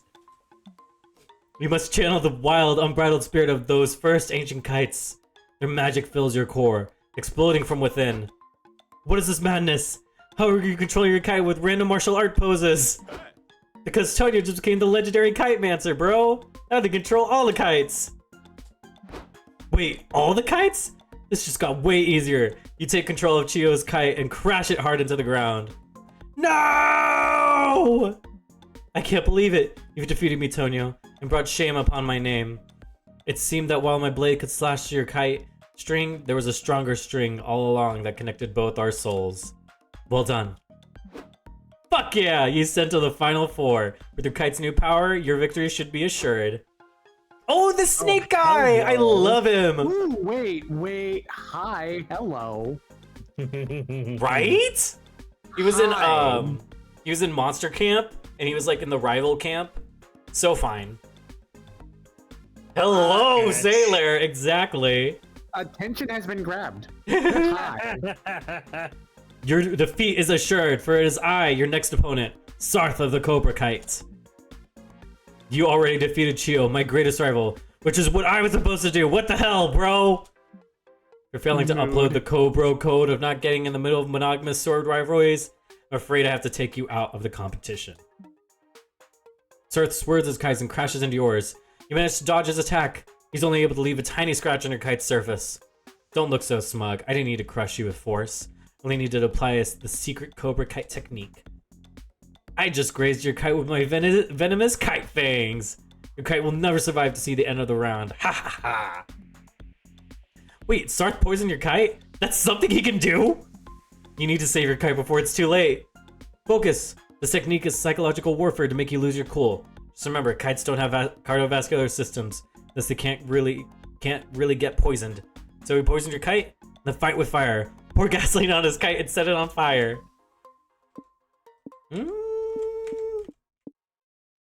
Okay. I feel like the focus one is gonna be cooler, but that might require mind that we don't have. I think the way this thing works is that for each one, it affects a stat, and if you get it right, it increases that stat, and if you get it wrong, it lowers that stat.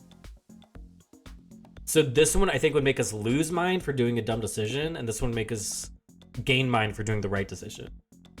Okay.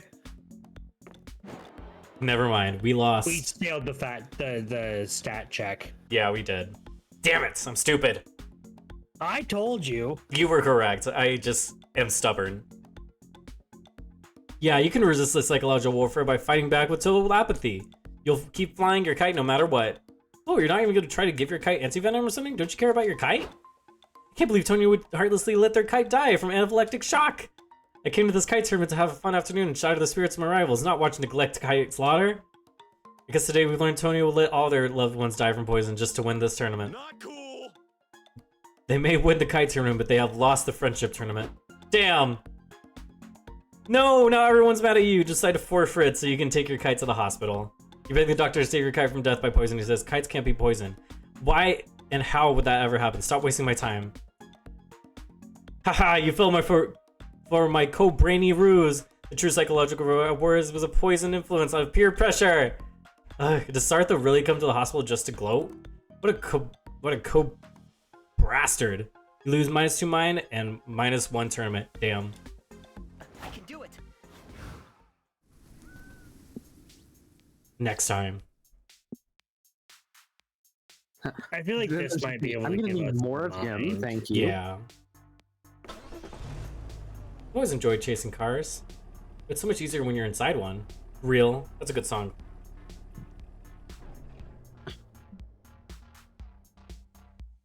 Ah, stars. Monsterkind has been fascinated by them for as long as society has been alive. Amazing. Nothing like staring at the night sky and realizing that space is massive and timeless, and you're just one speck in an uncaring universe. Scott, honey, you're holding that the wrong way. Doing great, sweetie. That gives you any don't worry. There's plenty to do at the planetary besides contemplate your own insignificance. For example, you could identify constellations, attend the comet shower, or watch the laser show. I feel like the comet shower might give us mind. I think so too. But also, I know Scott's really into constellations. He is. So I'm going constellations because of Scott. God. I I'd agree. like to learn more about the constellations, but you don't know much about what you're looking at. Well, you had an expert to tell you more about them. Sorry to bother you, but I sense that my presence was narratively foreshadowed. Are you folks interested in learning more about the constellations? We totally are. What great timing. Then I can help. I'm Andy. I've got a PhD in astronomy, and I can teach you about the science and history of the celestial bodies. Sure, but can your fancy degree teach you how to properly attune to the ever-changing vibes of the universe? Didn't think so. Whoa, who are you? I'm Lee, expert astrologist. I can teach you how the positions of the cosmos affect your moods, your behavior, and even your future. Cool, huh? Ugh, not this ridiculous star magic again. You know astrology is all hogwash, don't you? Shh, typical skeptic. Just because you can't scientifically prove something's existence doesn't mean it isn't real. I can't use science to prove that you're a huge nerd, but everybody knows it's true. Real. No, they don't. Me may have a point here. But you love to watch these two experts bicker all day. You actually do want to learn about the constellations, but from whom will you learn? Stars are beautiful celestial bodies with themselves. No need to pretend they're crabs, virgins, or sexy centaurs. Let's hear the astronomy take. Needs to be something else of the stars besides between hundred gas exploding miles from Earth. Let's hear the astrology. So astronomy or astrology. I feel like I don't know. Either way, I think we'll gain either magic, soul, or mind from the bottom one. Probably might learn mind though, for sure. Also, last time I think we took the astrology take. We'll do astronomy, why not? Right you are, my friend. Why embrace unknowable, undefinable magic when the real world is fascinating enough? Cool, Dr. Andy. Can you tell me anything about the Big Boy Frying Pan constellation? Oh, well, the interesting fact about that constellation is it's actually called the Big Dipper. Whoa, you know Big Boy Frying Pan's legal name? You two must be really close. What can you tell me about Fashionable Steve? Like, do you know where he got his starry belt? I want one just like it. Oh, you're referring to Orion. Well, what if I told you that's one of the 3 stars in Orion's belt? It's actually a nebula. Whoa. It's not a star? Wow, I had no idea my Time 9 buddies were such a diverse group. Dr. Andy, can you tell me why the constellations go away? Sometimes they're in the sky and sometimes they're not. Am I making them mad at me? Don't worry, the stars never really go away. The visible constellation simply change as the Earth rotates around the sun. What? The Earth doesn't rotate, silly. The sun rotates around us. You can see it moving in the sky. You think that the... Okay. I'm gonna need you to grab... I'm gonna need to grab you a textbook. Stay here. This is the most you've ever seen Scott connect with academic material. You gain +4 mind learning astronomy, but lose -4 magic for studying astrology. Cats can't normally drive. But that just like balanced everything out. It ain't much, but it's honest work. Workers assemble. So labor or labor? That's me up to you. And it's the same thing. It's either do we want to work in a factory or do we want to work on a farm?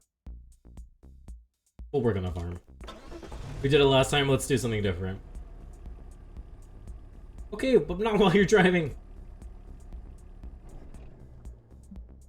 Farm life. Sometimes it's nice to get away from the hustle and bustle of the city. Farmers enjoy clean air, homegrown food, and simple living. Wanna some juice? Sure, it comes at the price of doing lots of hard labor and usually only having livestock for company. But fuck it. You're totally all about that cottagecore life. What part of the farm do you want to see first? Crops, cows, or crows? I think last time we did cows? Or was crops? One of the two. Oh wait, I kind of want to do crows.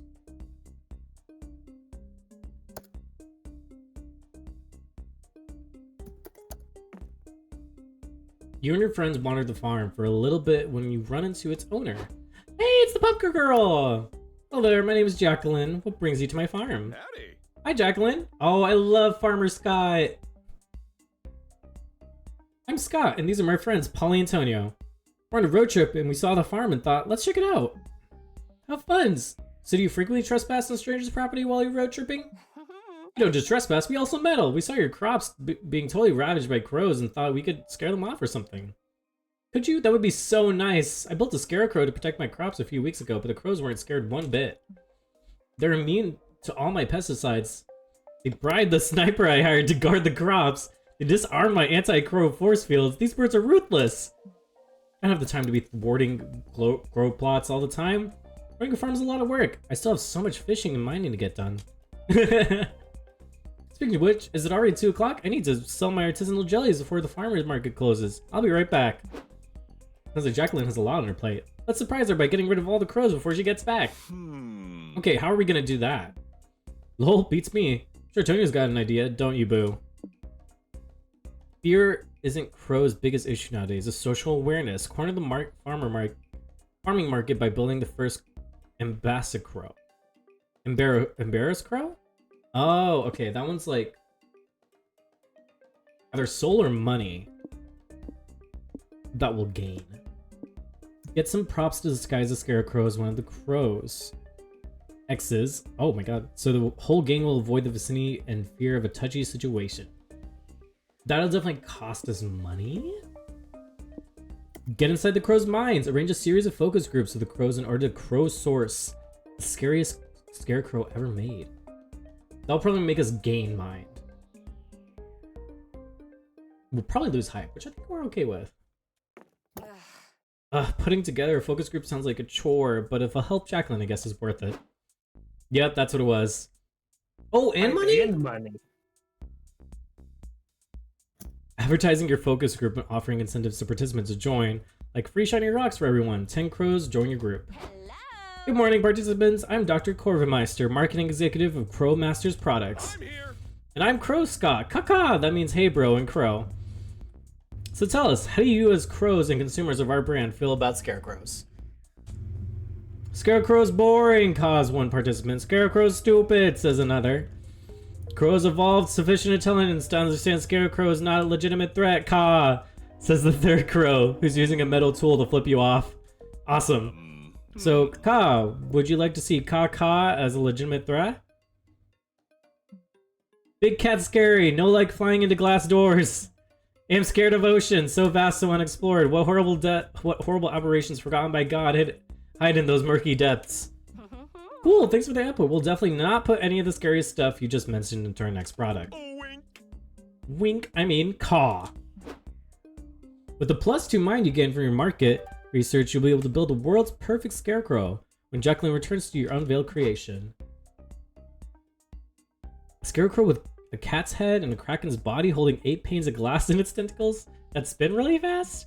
I love it! When the crows see your scarecrow, they fly off looking terrified, a bit betrayed. But fuck their feelings. Helping Jacqueline granted you +4 soul. Let's go. We're gonna need some money. Time to stop and get some rest. Also, we might try to. Where to go? We should try to end this soon, I think. Hmm. I need my 14 hours of sleep. I'd say we've been going for a while. We have. Okay, I need 5 minutes. Hey, bro. Hey, Coffee, good to see you. I mean, I just saw you in the car, but it's good to see you now, too. I'm going to hang with you if you want, but would it be okay if we just relax for a while? The talk we had the other night gave me a lot to think about. I'm not really strong a singer, so I need a bit to process it all. That's fine with you. You sit with Scott enjoying this company on this quiet night. Interesting. 10-hour power nap. Gives a Reaper. Oh, darling, being a Reaper, am I right? Such a responsibility. But how does it work exactly? Well, how does anything work in this strange, sometimes nonsensical world? We Reapers are like these mysterious, sexy fairy people who row souls across realms. But you see, death is not the end. Death is transformation. Death is transition. You could die and become a ghost, or go to hell, or reincarnate as a human. Some people even cease to be, or so I suspect. Truth be told, I don't completely understand the exact cycle and its rules. I get a gig, I follow the directions. Never wonder about it though, how it works exactly and such? No, darling, that's above my pay grade. The important thing here is we do something that's important. Most poor souls tend to be pretty confused after they die. If we do our job well, we can give them some direction, some peace, or at the very least some company. I like it. That's such a kind thought. You know me, honey. I'm a kind, selfless, and definitely humble person. That's Milo Benedalna for ya. It certainly is. Let's hope I can be there for you when it's your time to cross the realms. Let's hope that's not soon. Just in case you two spend the rest of the night making a list of things you'd love to do before dying. Joyful and a bit morbid, just your style. Aw. Let's go.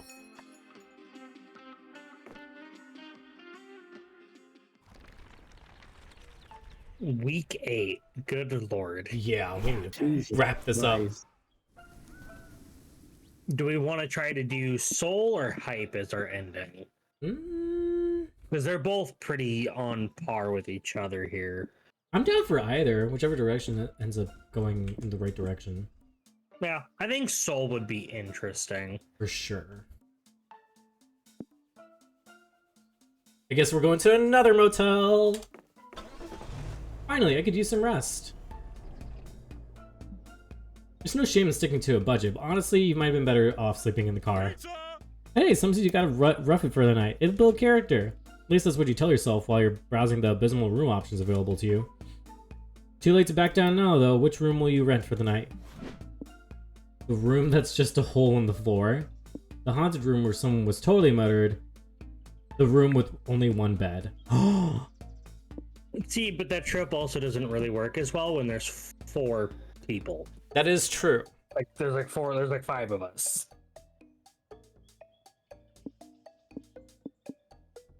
Okay, I'm trying to figure out which one would do what is the thing. This one might affect our soul the most, I'm pretty sure.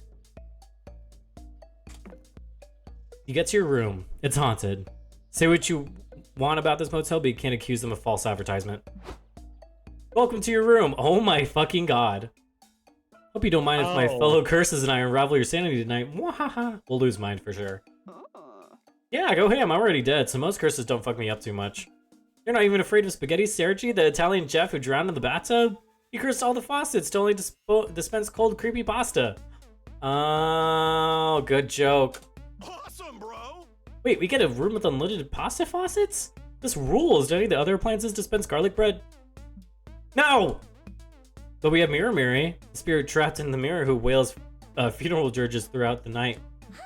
Oh, sick! I was just saying I wanted to do 4 AM karaoke, but Tony said we couldn't if we didn't have a backup vocalist. This is great. Yeah, it's just fucking super.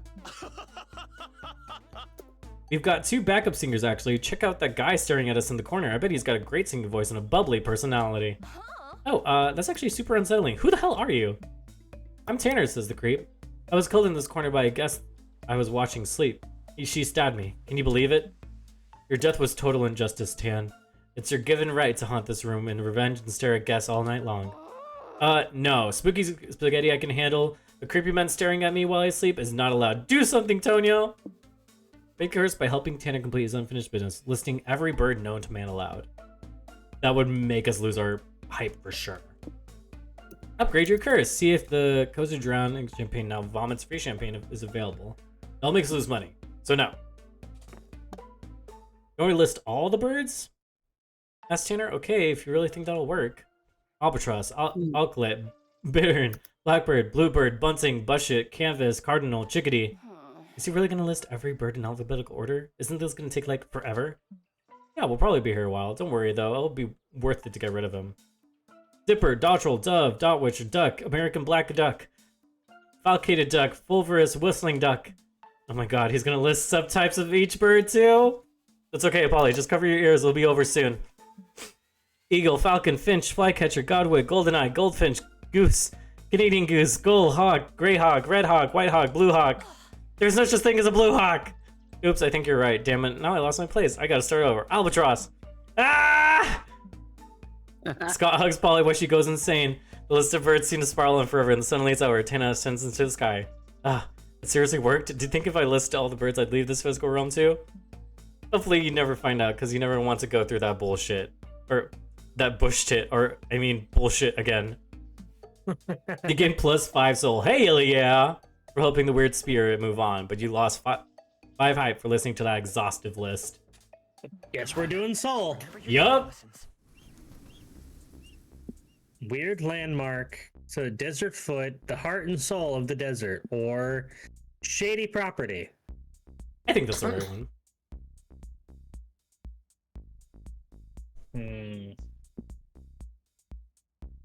The heart and soul of the desert. Let's do it. I kind of want to go to the giant foot because I Oh want my to see what God. happens. Oh my god, why? Birds are singing, the motor is purring, Sky is snoring like a freight train. What could possibly ruin this peaceful drive? Coffee! Someone just jumped in the road. Holy shit, someone did just jump in the road. I managed to swerve out of the way in time. Sorry, didn't see you folks there. Say, now that you're here, would you like to make a deal? Oh my god, are you seriously starting a sales pitch like this? Coffee, is it too late to run him over? You can go right ahead, I don't mind. Wanna know why? Because you're crazy? Meanwhile, Scott keeps snoring. Damn, that guy can sleep through anything. Nope, Me. I've already invested in my afterlife plan. This will have the flyer on your windshield that says, the afterlife plan, when do you bring me to the field of reeds? Polly flicks on your windshield wipers and the flyer gets swept away. No thanks, I don't need a retirement plan. So I decided to spend my pension years blowing all my savings into Visa. Oh no, you misunderstood. The afterlife plan isn't for retirement. It's about reserving top quality products to keep you company after you've died. So I'm planning to have to do after I'm done on this plane of existence. That's kind of cool. Yawn. Morning, bros. Morning, salesman. I don't know. How did you get on the hood of our car? Hey, Scott. So long story short, everyone in this car is already or will be dead someday, and I'm suddenly convinced we need to buy activities to do in the afterlife. Which would be more fun to play for all eternity, Mancala or Cards Against Monstrosity? Everyone in this car will be dead someday? Yeesh, that's a rough thing to wake up to. Well, Scott tries it out to freak out. You take the liberty of picking something out of the Afterlife plan catalog.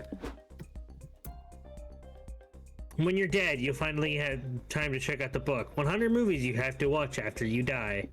VHS type of the life of someone more interesting than you to flash before your eyes instead of your own. I feel like that's gonna make us lose soul. Yeah. We'll grab the book. Excellent choice. It'll be -5 money. No refunds in the afterlife. Oh, we have 1 money. Yeah. I didn't really have a choice there, though. Yeah. We'll flip through the book. Some of the highlights include 89, The Brunch Bunch, a classic coming-of-age movie that anyone who was a teenager in the 80s will assume everyone can relate to. You'll love the nostalgic soundtrack. Actually, you'll be dead, so you probably won't notice it, but trust me, it's awesome. 64, Shrek 48, Donkey's Marriage Story. I admit that making so many Shrek movies was excessive, but Shrek 48 was a diamond in the swamp. Watching Donkey and Dragon's marriage fall apart will break your heart, if your heart is still beating, that is, in death. You'll probably be less emotionally affected. 1. An Interview with Satan. Hands down my favorite documentary about the multiverse's oldest, most infamous rebel. I admit I have an ulterior motive for adding this film. I'm assuming you're reading this in the afterlife, and there's a 50% chance you end up in hell. Okay, I'm not reading all that. Oh, +5 mind. Real. Well, we need to somehow make money so we don't go broke. That would be nice. Desert's Foot is a peculiar natural rock formation that's exactly like a foot. I just might all the guided tours and gift shops and tourist trap stuff surrounding it. But hey, you chose to come here, so might as well enjoy yourselves. What do you do? Well, can't do that. Yeah. You can do, I don't know. That one will for sure lose soul and not money. That's the only issue. Yeah, but unfortunately, because this is still a mystery and I don't want to risk it. Yeah, fair. We have one life that we can use. I mean, yes, but I would rather not have to use that right now. Fair. Welcome to the 31st annual Aficionado Gathering. But it says on the commemorative of socks you get at the entrance anyway. Well, gang, we're not in Kansas anymore. Let's mingle. Hello there, sir. I'm guessing you got some wacky-ass kinky opinions on the Desert Foot? My opinions are not kinky nor wacky-ass. The attendee scoffs. My opinion of the Desert Foot is this. It's nature's monument to the most inspiring aerodynamic appendage of the monster form.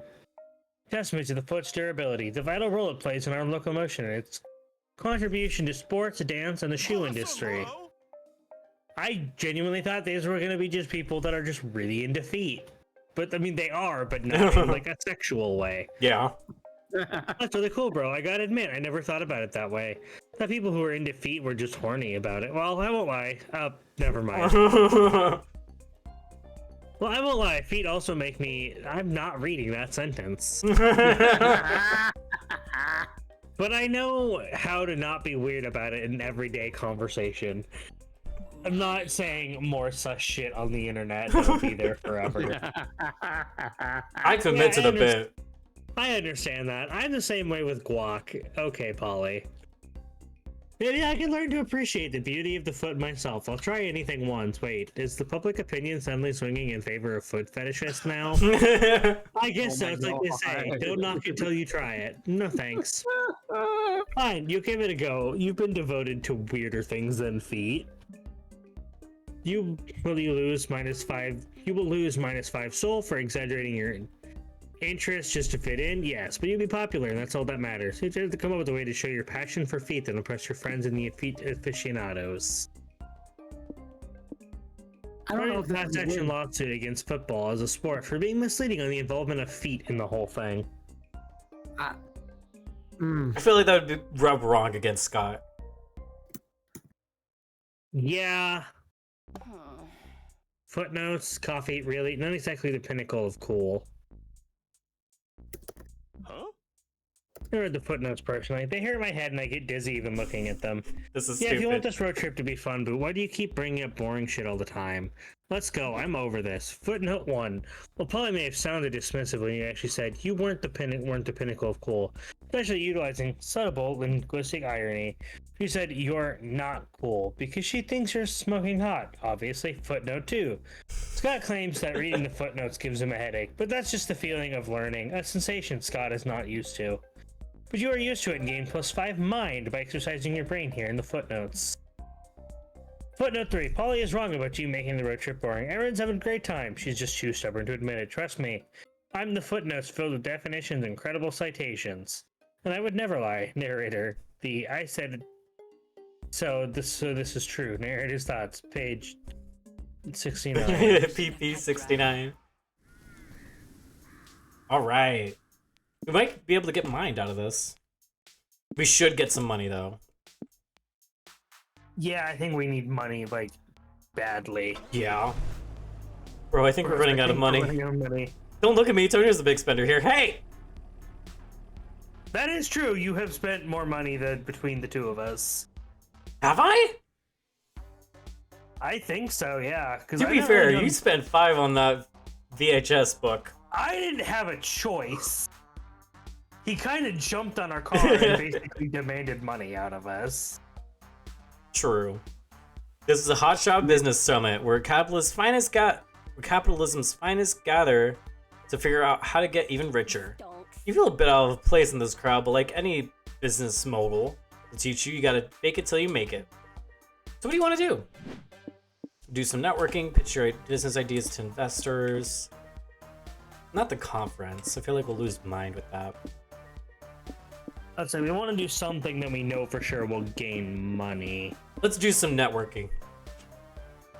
You're chilling at the summit when you spot your friend Vera among all the business Hey tycoons. there. Hi! Hey Tonio, you're networking here? Who would have thought? What's your strategy going into this? Maybe I can give you some business advice on how to create powerful synergies. Oh, I brought my business cards. They say Tonio in flaming ink, and there's a drawing of me slaying a dragon with my briefcase. Really? Seriously? Your stupid doodle isn't gonna get you anywhere. Hey, cool business cards, a drunk business says suddenly. Listen, I got a good feeling about you. Want to be an executive supervisor in my company? Not bad. Okay, fine, I gotta admit, not bad. But don't stop there. Use this new position to leverage yourself into a better one, and don't be afraid to play dirty. Okay, you fudge your resume and show it to the partner head of this company. Wow, says the department head, you mastered photo editing, what's his face, and fucked my dad? Impressive! What the hell? Just having that on your resume. You're obviously overqualified for this position. You should be gunning for CEO. I'll write you a recommendation letter. Sweet! You walk over to the board of directors sitting where you show your rec letter to the CEO. Impressive work, kid. It takes guts to fuck the department head's dad. This is the CEO. We might have a spot for you in our ranks on the board, but you'll need more than a rec letter and an impressive body count to show you're worthy of it. You have some copper the corporate ladder, Tonio. Now just convince these geezers to give you the highest position. Forge a birth certificate tied to Fortune 500 CEO so you can bask in the raw power of nepotism. Jar the glass ceiling with a rock. That one. Using 5 stamina, you chuck your pet rock at the convention center's glass ceiling. You'll miss Jeffrey, the geode, but his sacrifice was noble. Ew. Vandalism? That's your big claim? God, Tonio, you're an idiot. The board members stare in shock. The glass rains down, and they start applauding. Bravo, brava, they cheered. What an empowering message. This display will be great PR for us. What empowering message? All Tonio did was destroy some property. Yeah, and it was awesome, but more importantly, it was performative. Someone tell the editor to contact the press and tell them our new chairperson just shattered our glass ceiling. Really? Wait, really? You're going to hire more women and other minorities from now on? God, no, you're missing the performative part, sweet. Oh my god. That is extremely sexist. Holy shit. Oh my god. Doing these publicity stunts boosts the public's opinion of us without having to actually do anything to better ourselves or our company. It's a win-win! I suspect you don't understand the meaning of a win-win. Honey, of course I understand. I read about it in the headline of the a business article once. Let me explain. Businesses. Oh, he's not mansplaining! That's my cue to leave. Bye! Well, this got Blake, but fuck it. You're taking the +5 money they offered you for your PR stunt anyway. Ka-chink! I do not feel good. Sure thing. Probably just Mirage. You're just seeing things, or a graveyard.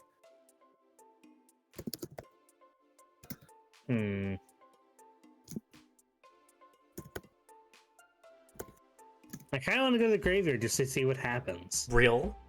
Do you think they'll have bones? Yes, Scott, they will.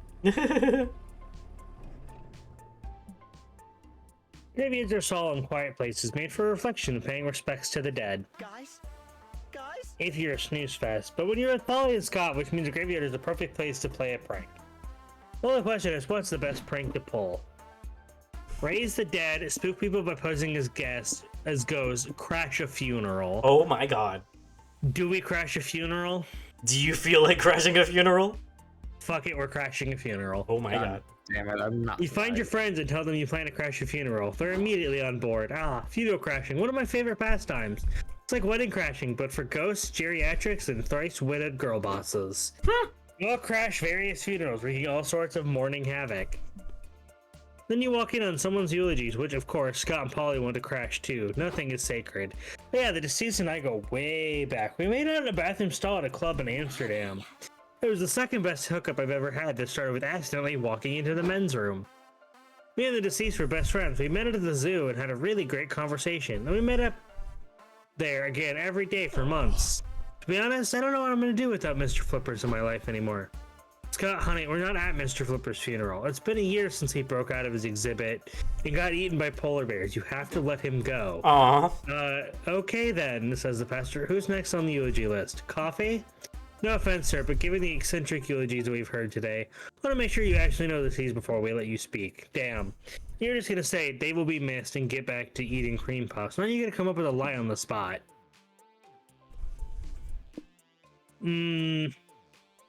I feel like we are not as convincing of a liar to do this. Definitely not.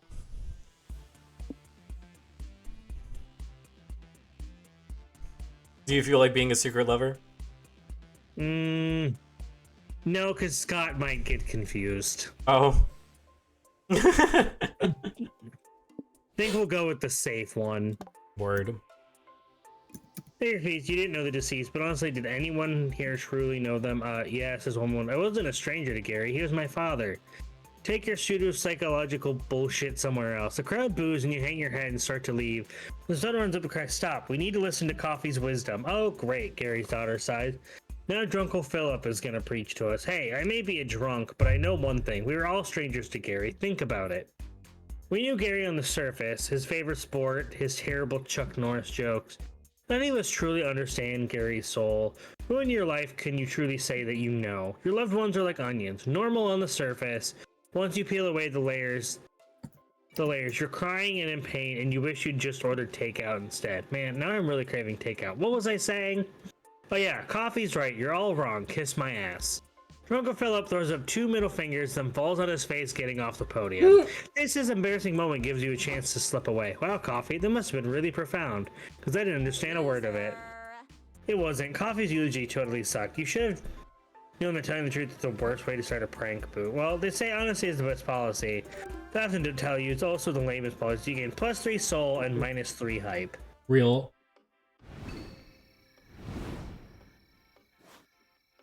Nighttime. Felt that.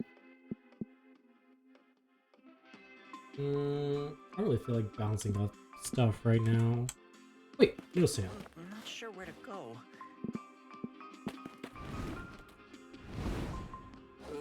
I need my 40 hours of sleep. Welcome to Noodle Swap Shop, where every customer leaves satisfied. Noodle Swap Shop is not responsible for dissatisfaction, dissociation, early onset dementia, involuntary dimension hopping, or rapid exoskeleton growth. Sorry, my dumb lawyer makes me say that. Anyway, see anything you like? Alright, this will make us lose mind.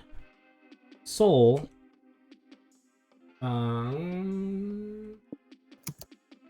What did this give us? It gave him magic, right? Magic, yeah. Okay. I'm okay with losing magic. We only have 10 magic. Oh, I already made my decision. Oh, Shit. okay.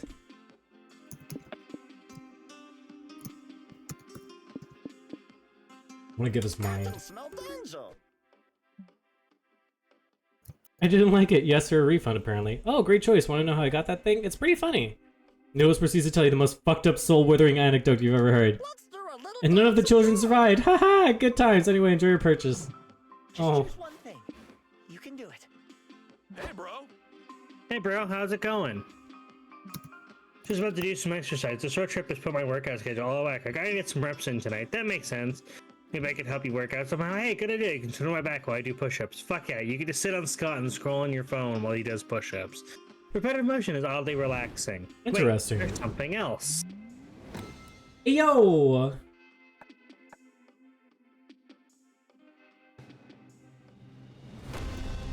Oh, what? Prom?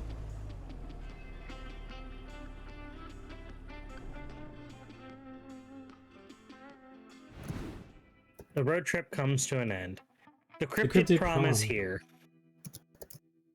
What's with the weird dog-headed dude? I What? don't know. And Is I that don't Jeff the like Killer? Yeah, there's a bunch of creepypastas here. Oh my god! I'll take it because there's Ben Drown, Smile Dog, Oh Slender my god! Man. It's Suchiko! There's even the fucking weird ass Pokemon creepypasta guy I can see there. Yeah! Old. Oh my god! But no, the dog in the center is throwing me off so hard right now.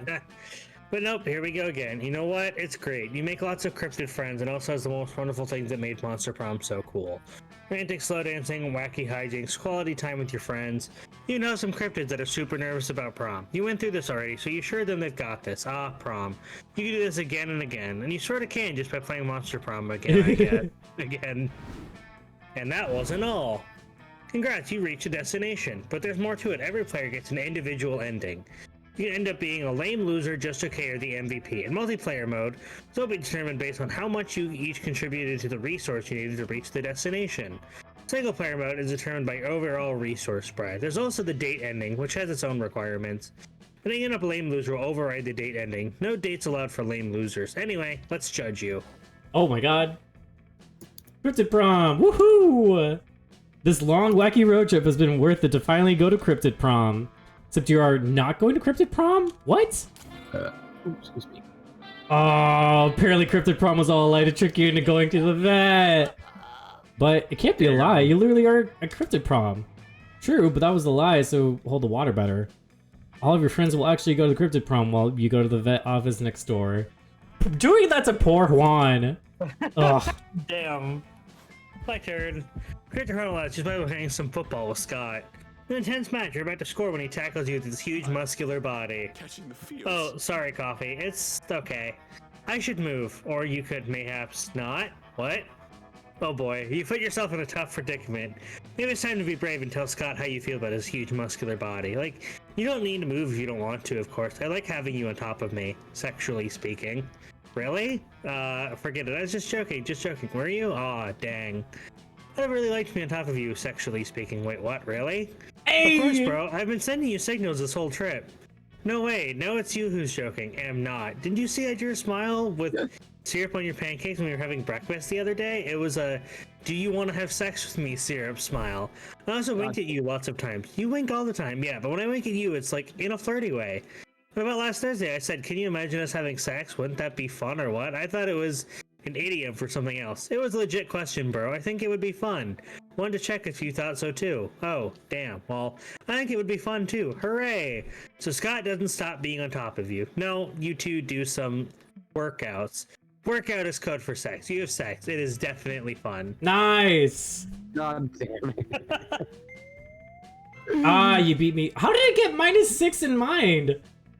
It's based on your overall, like, how much you contributed. I know, but how did I lose so much? I don't know. But also, I somehow gained plus 20 in mind over the What the course of the fuck? thing. It absolutely demolished you. Yep. and got the date ending. You did. I got fucking obliterated. You got sent to the vet. I did get sent to the vet. That poor image.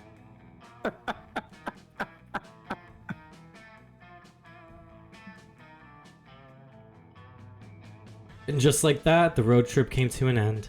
It was full to the brim with danger, fun, and utter nonsense. It was everything we could have expected from a trip with Polly and Scott. And then some. We not only survived the whole thing, but we conquered it and came out different people. It all turned out to be a pilgrimage into self-discovery, a rite of passage, a quest for growth. That is to say, a fucking good road trip. As we were heading back home, I thought about how all of this was just one of the first stops. And a much bigger journey that was only just the beginning. Oh, we get the ending!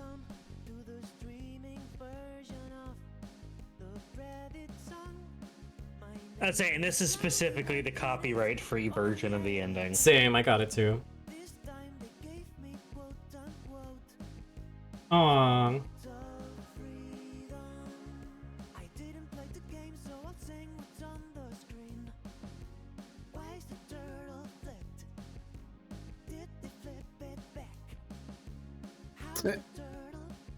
Oh, the raccoon! It's back!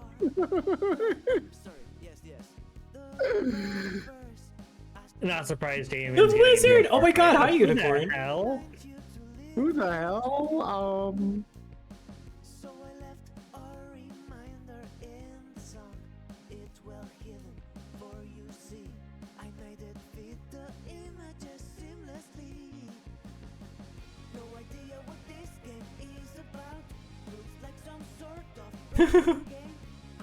So much other stuff. I'll say, y'all didn't get an actual ending last time. Yeah, we fucked up. Yeah, we did.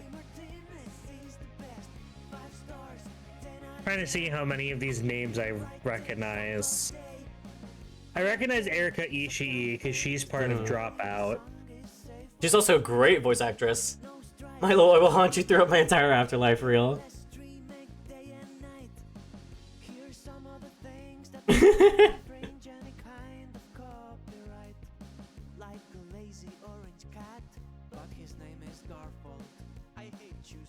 What is this song?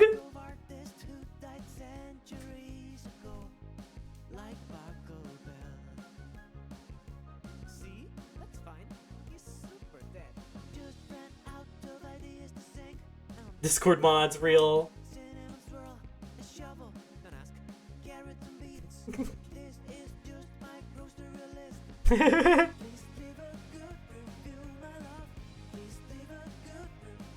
This is so cute.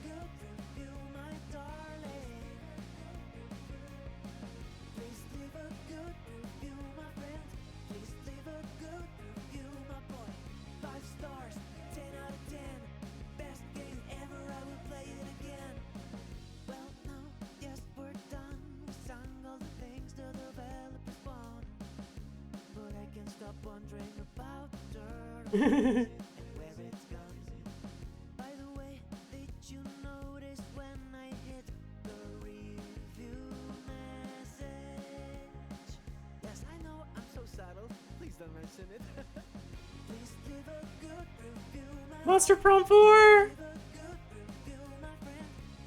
It took us almost 4 hours. It did. God damn. We did kind of expand it for a while though. I'd say considering we were originally gunning for a hype ending and somehow ended up in a completely different avenue. Yeah.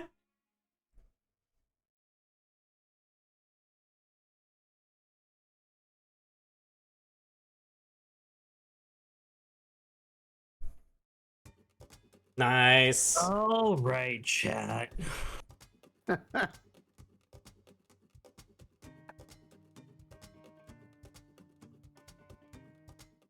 Very worth it, for sure. Okay, let's see who is live still. So I was we gonna can say, you choose it this time. raid into. Let me also refresh it just to make sure it's actually an accurate list.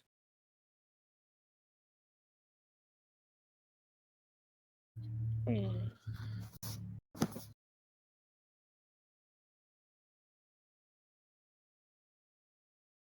think we're gonna raid into my friend Yak. Real. Let me get a raid message here. Is it's Ayo, it's Yak, right? Yep, heyo, it's Yak. Yep. Ayo.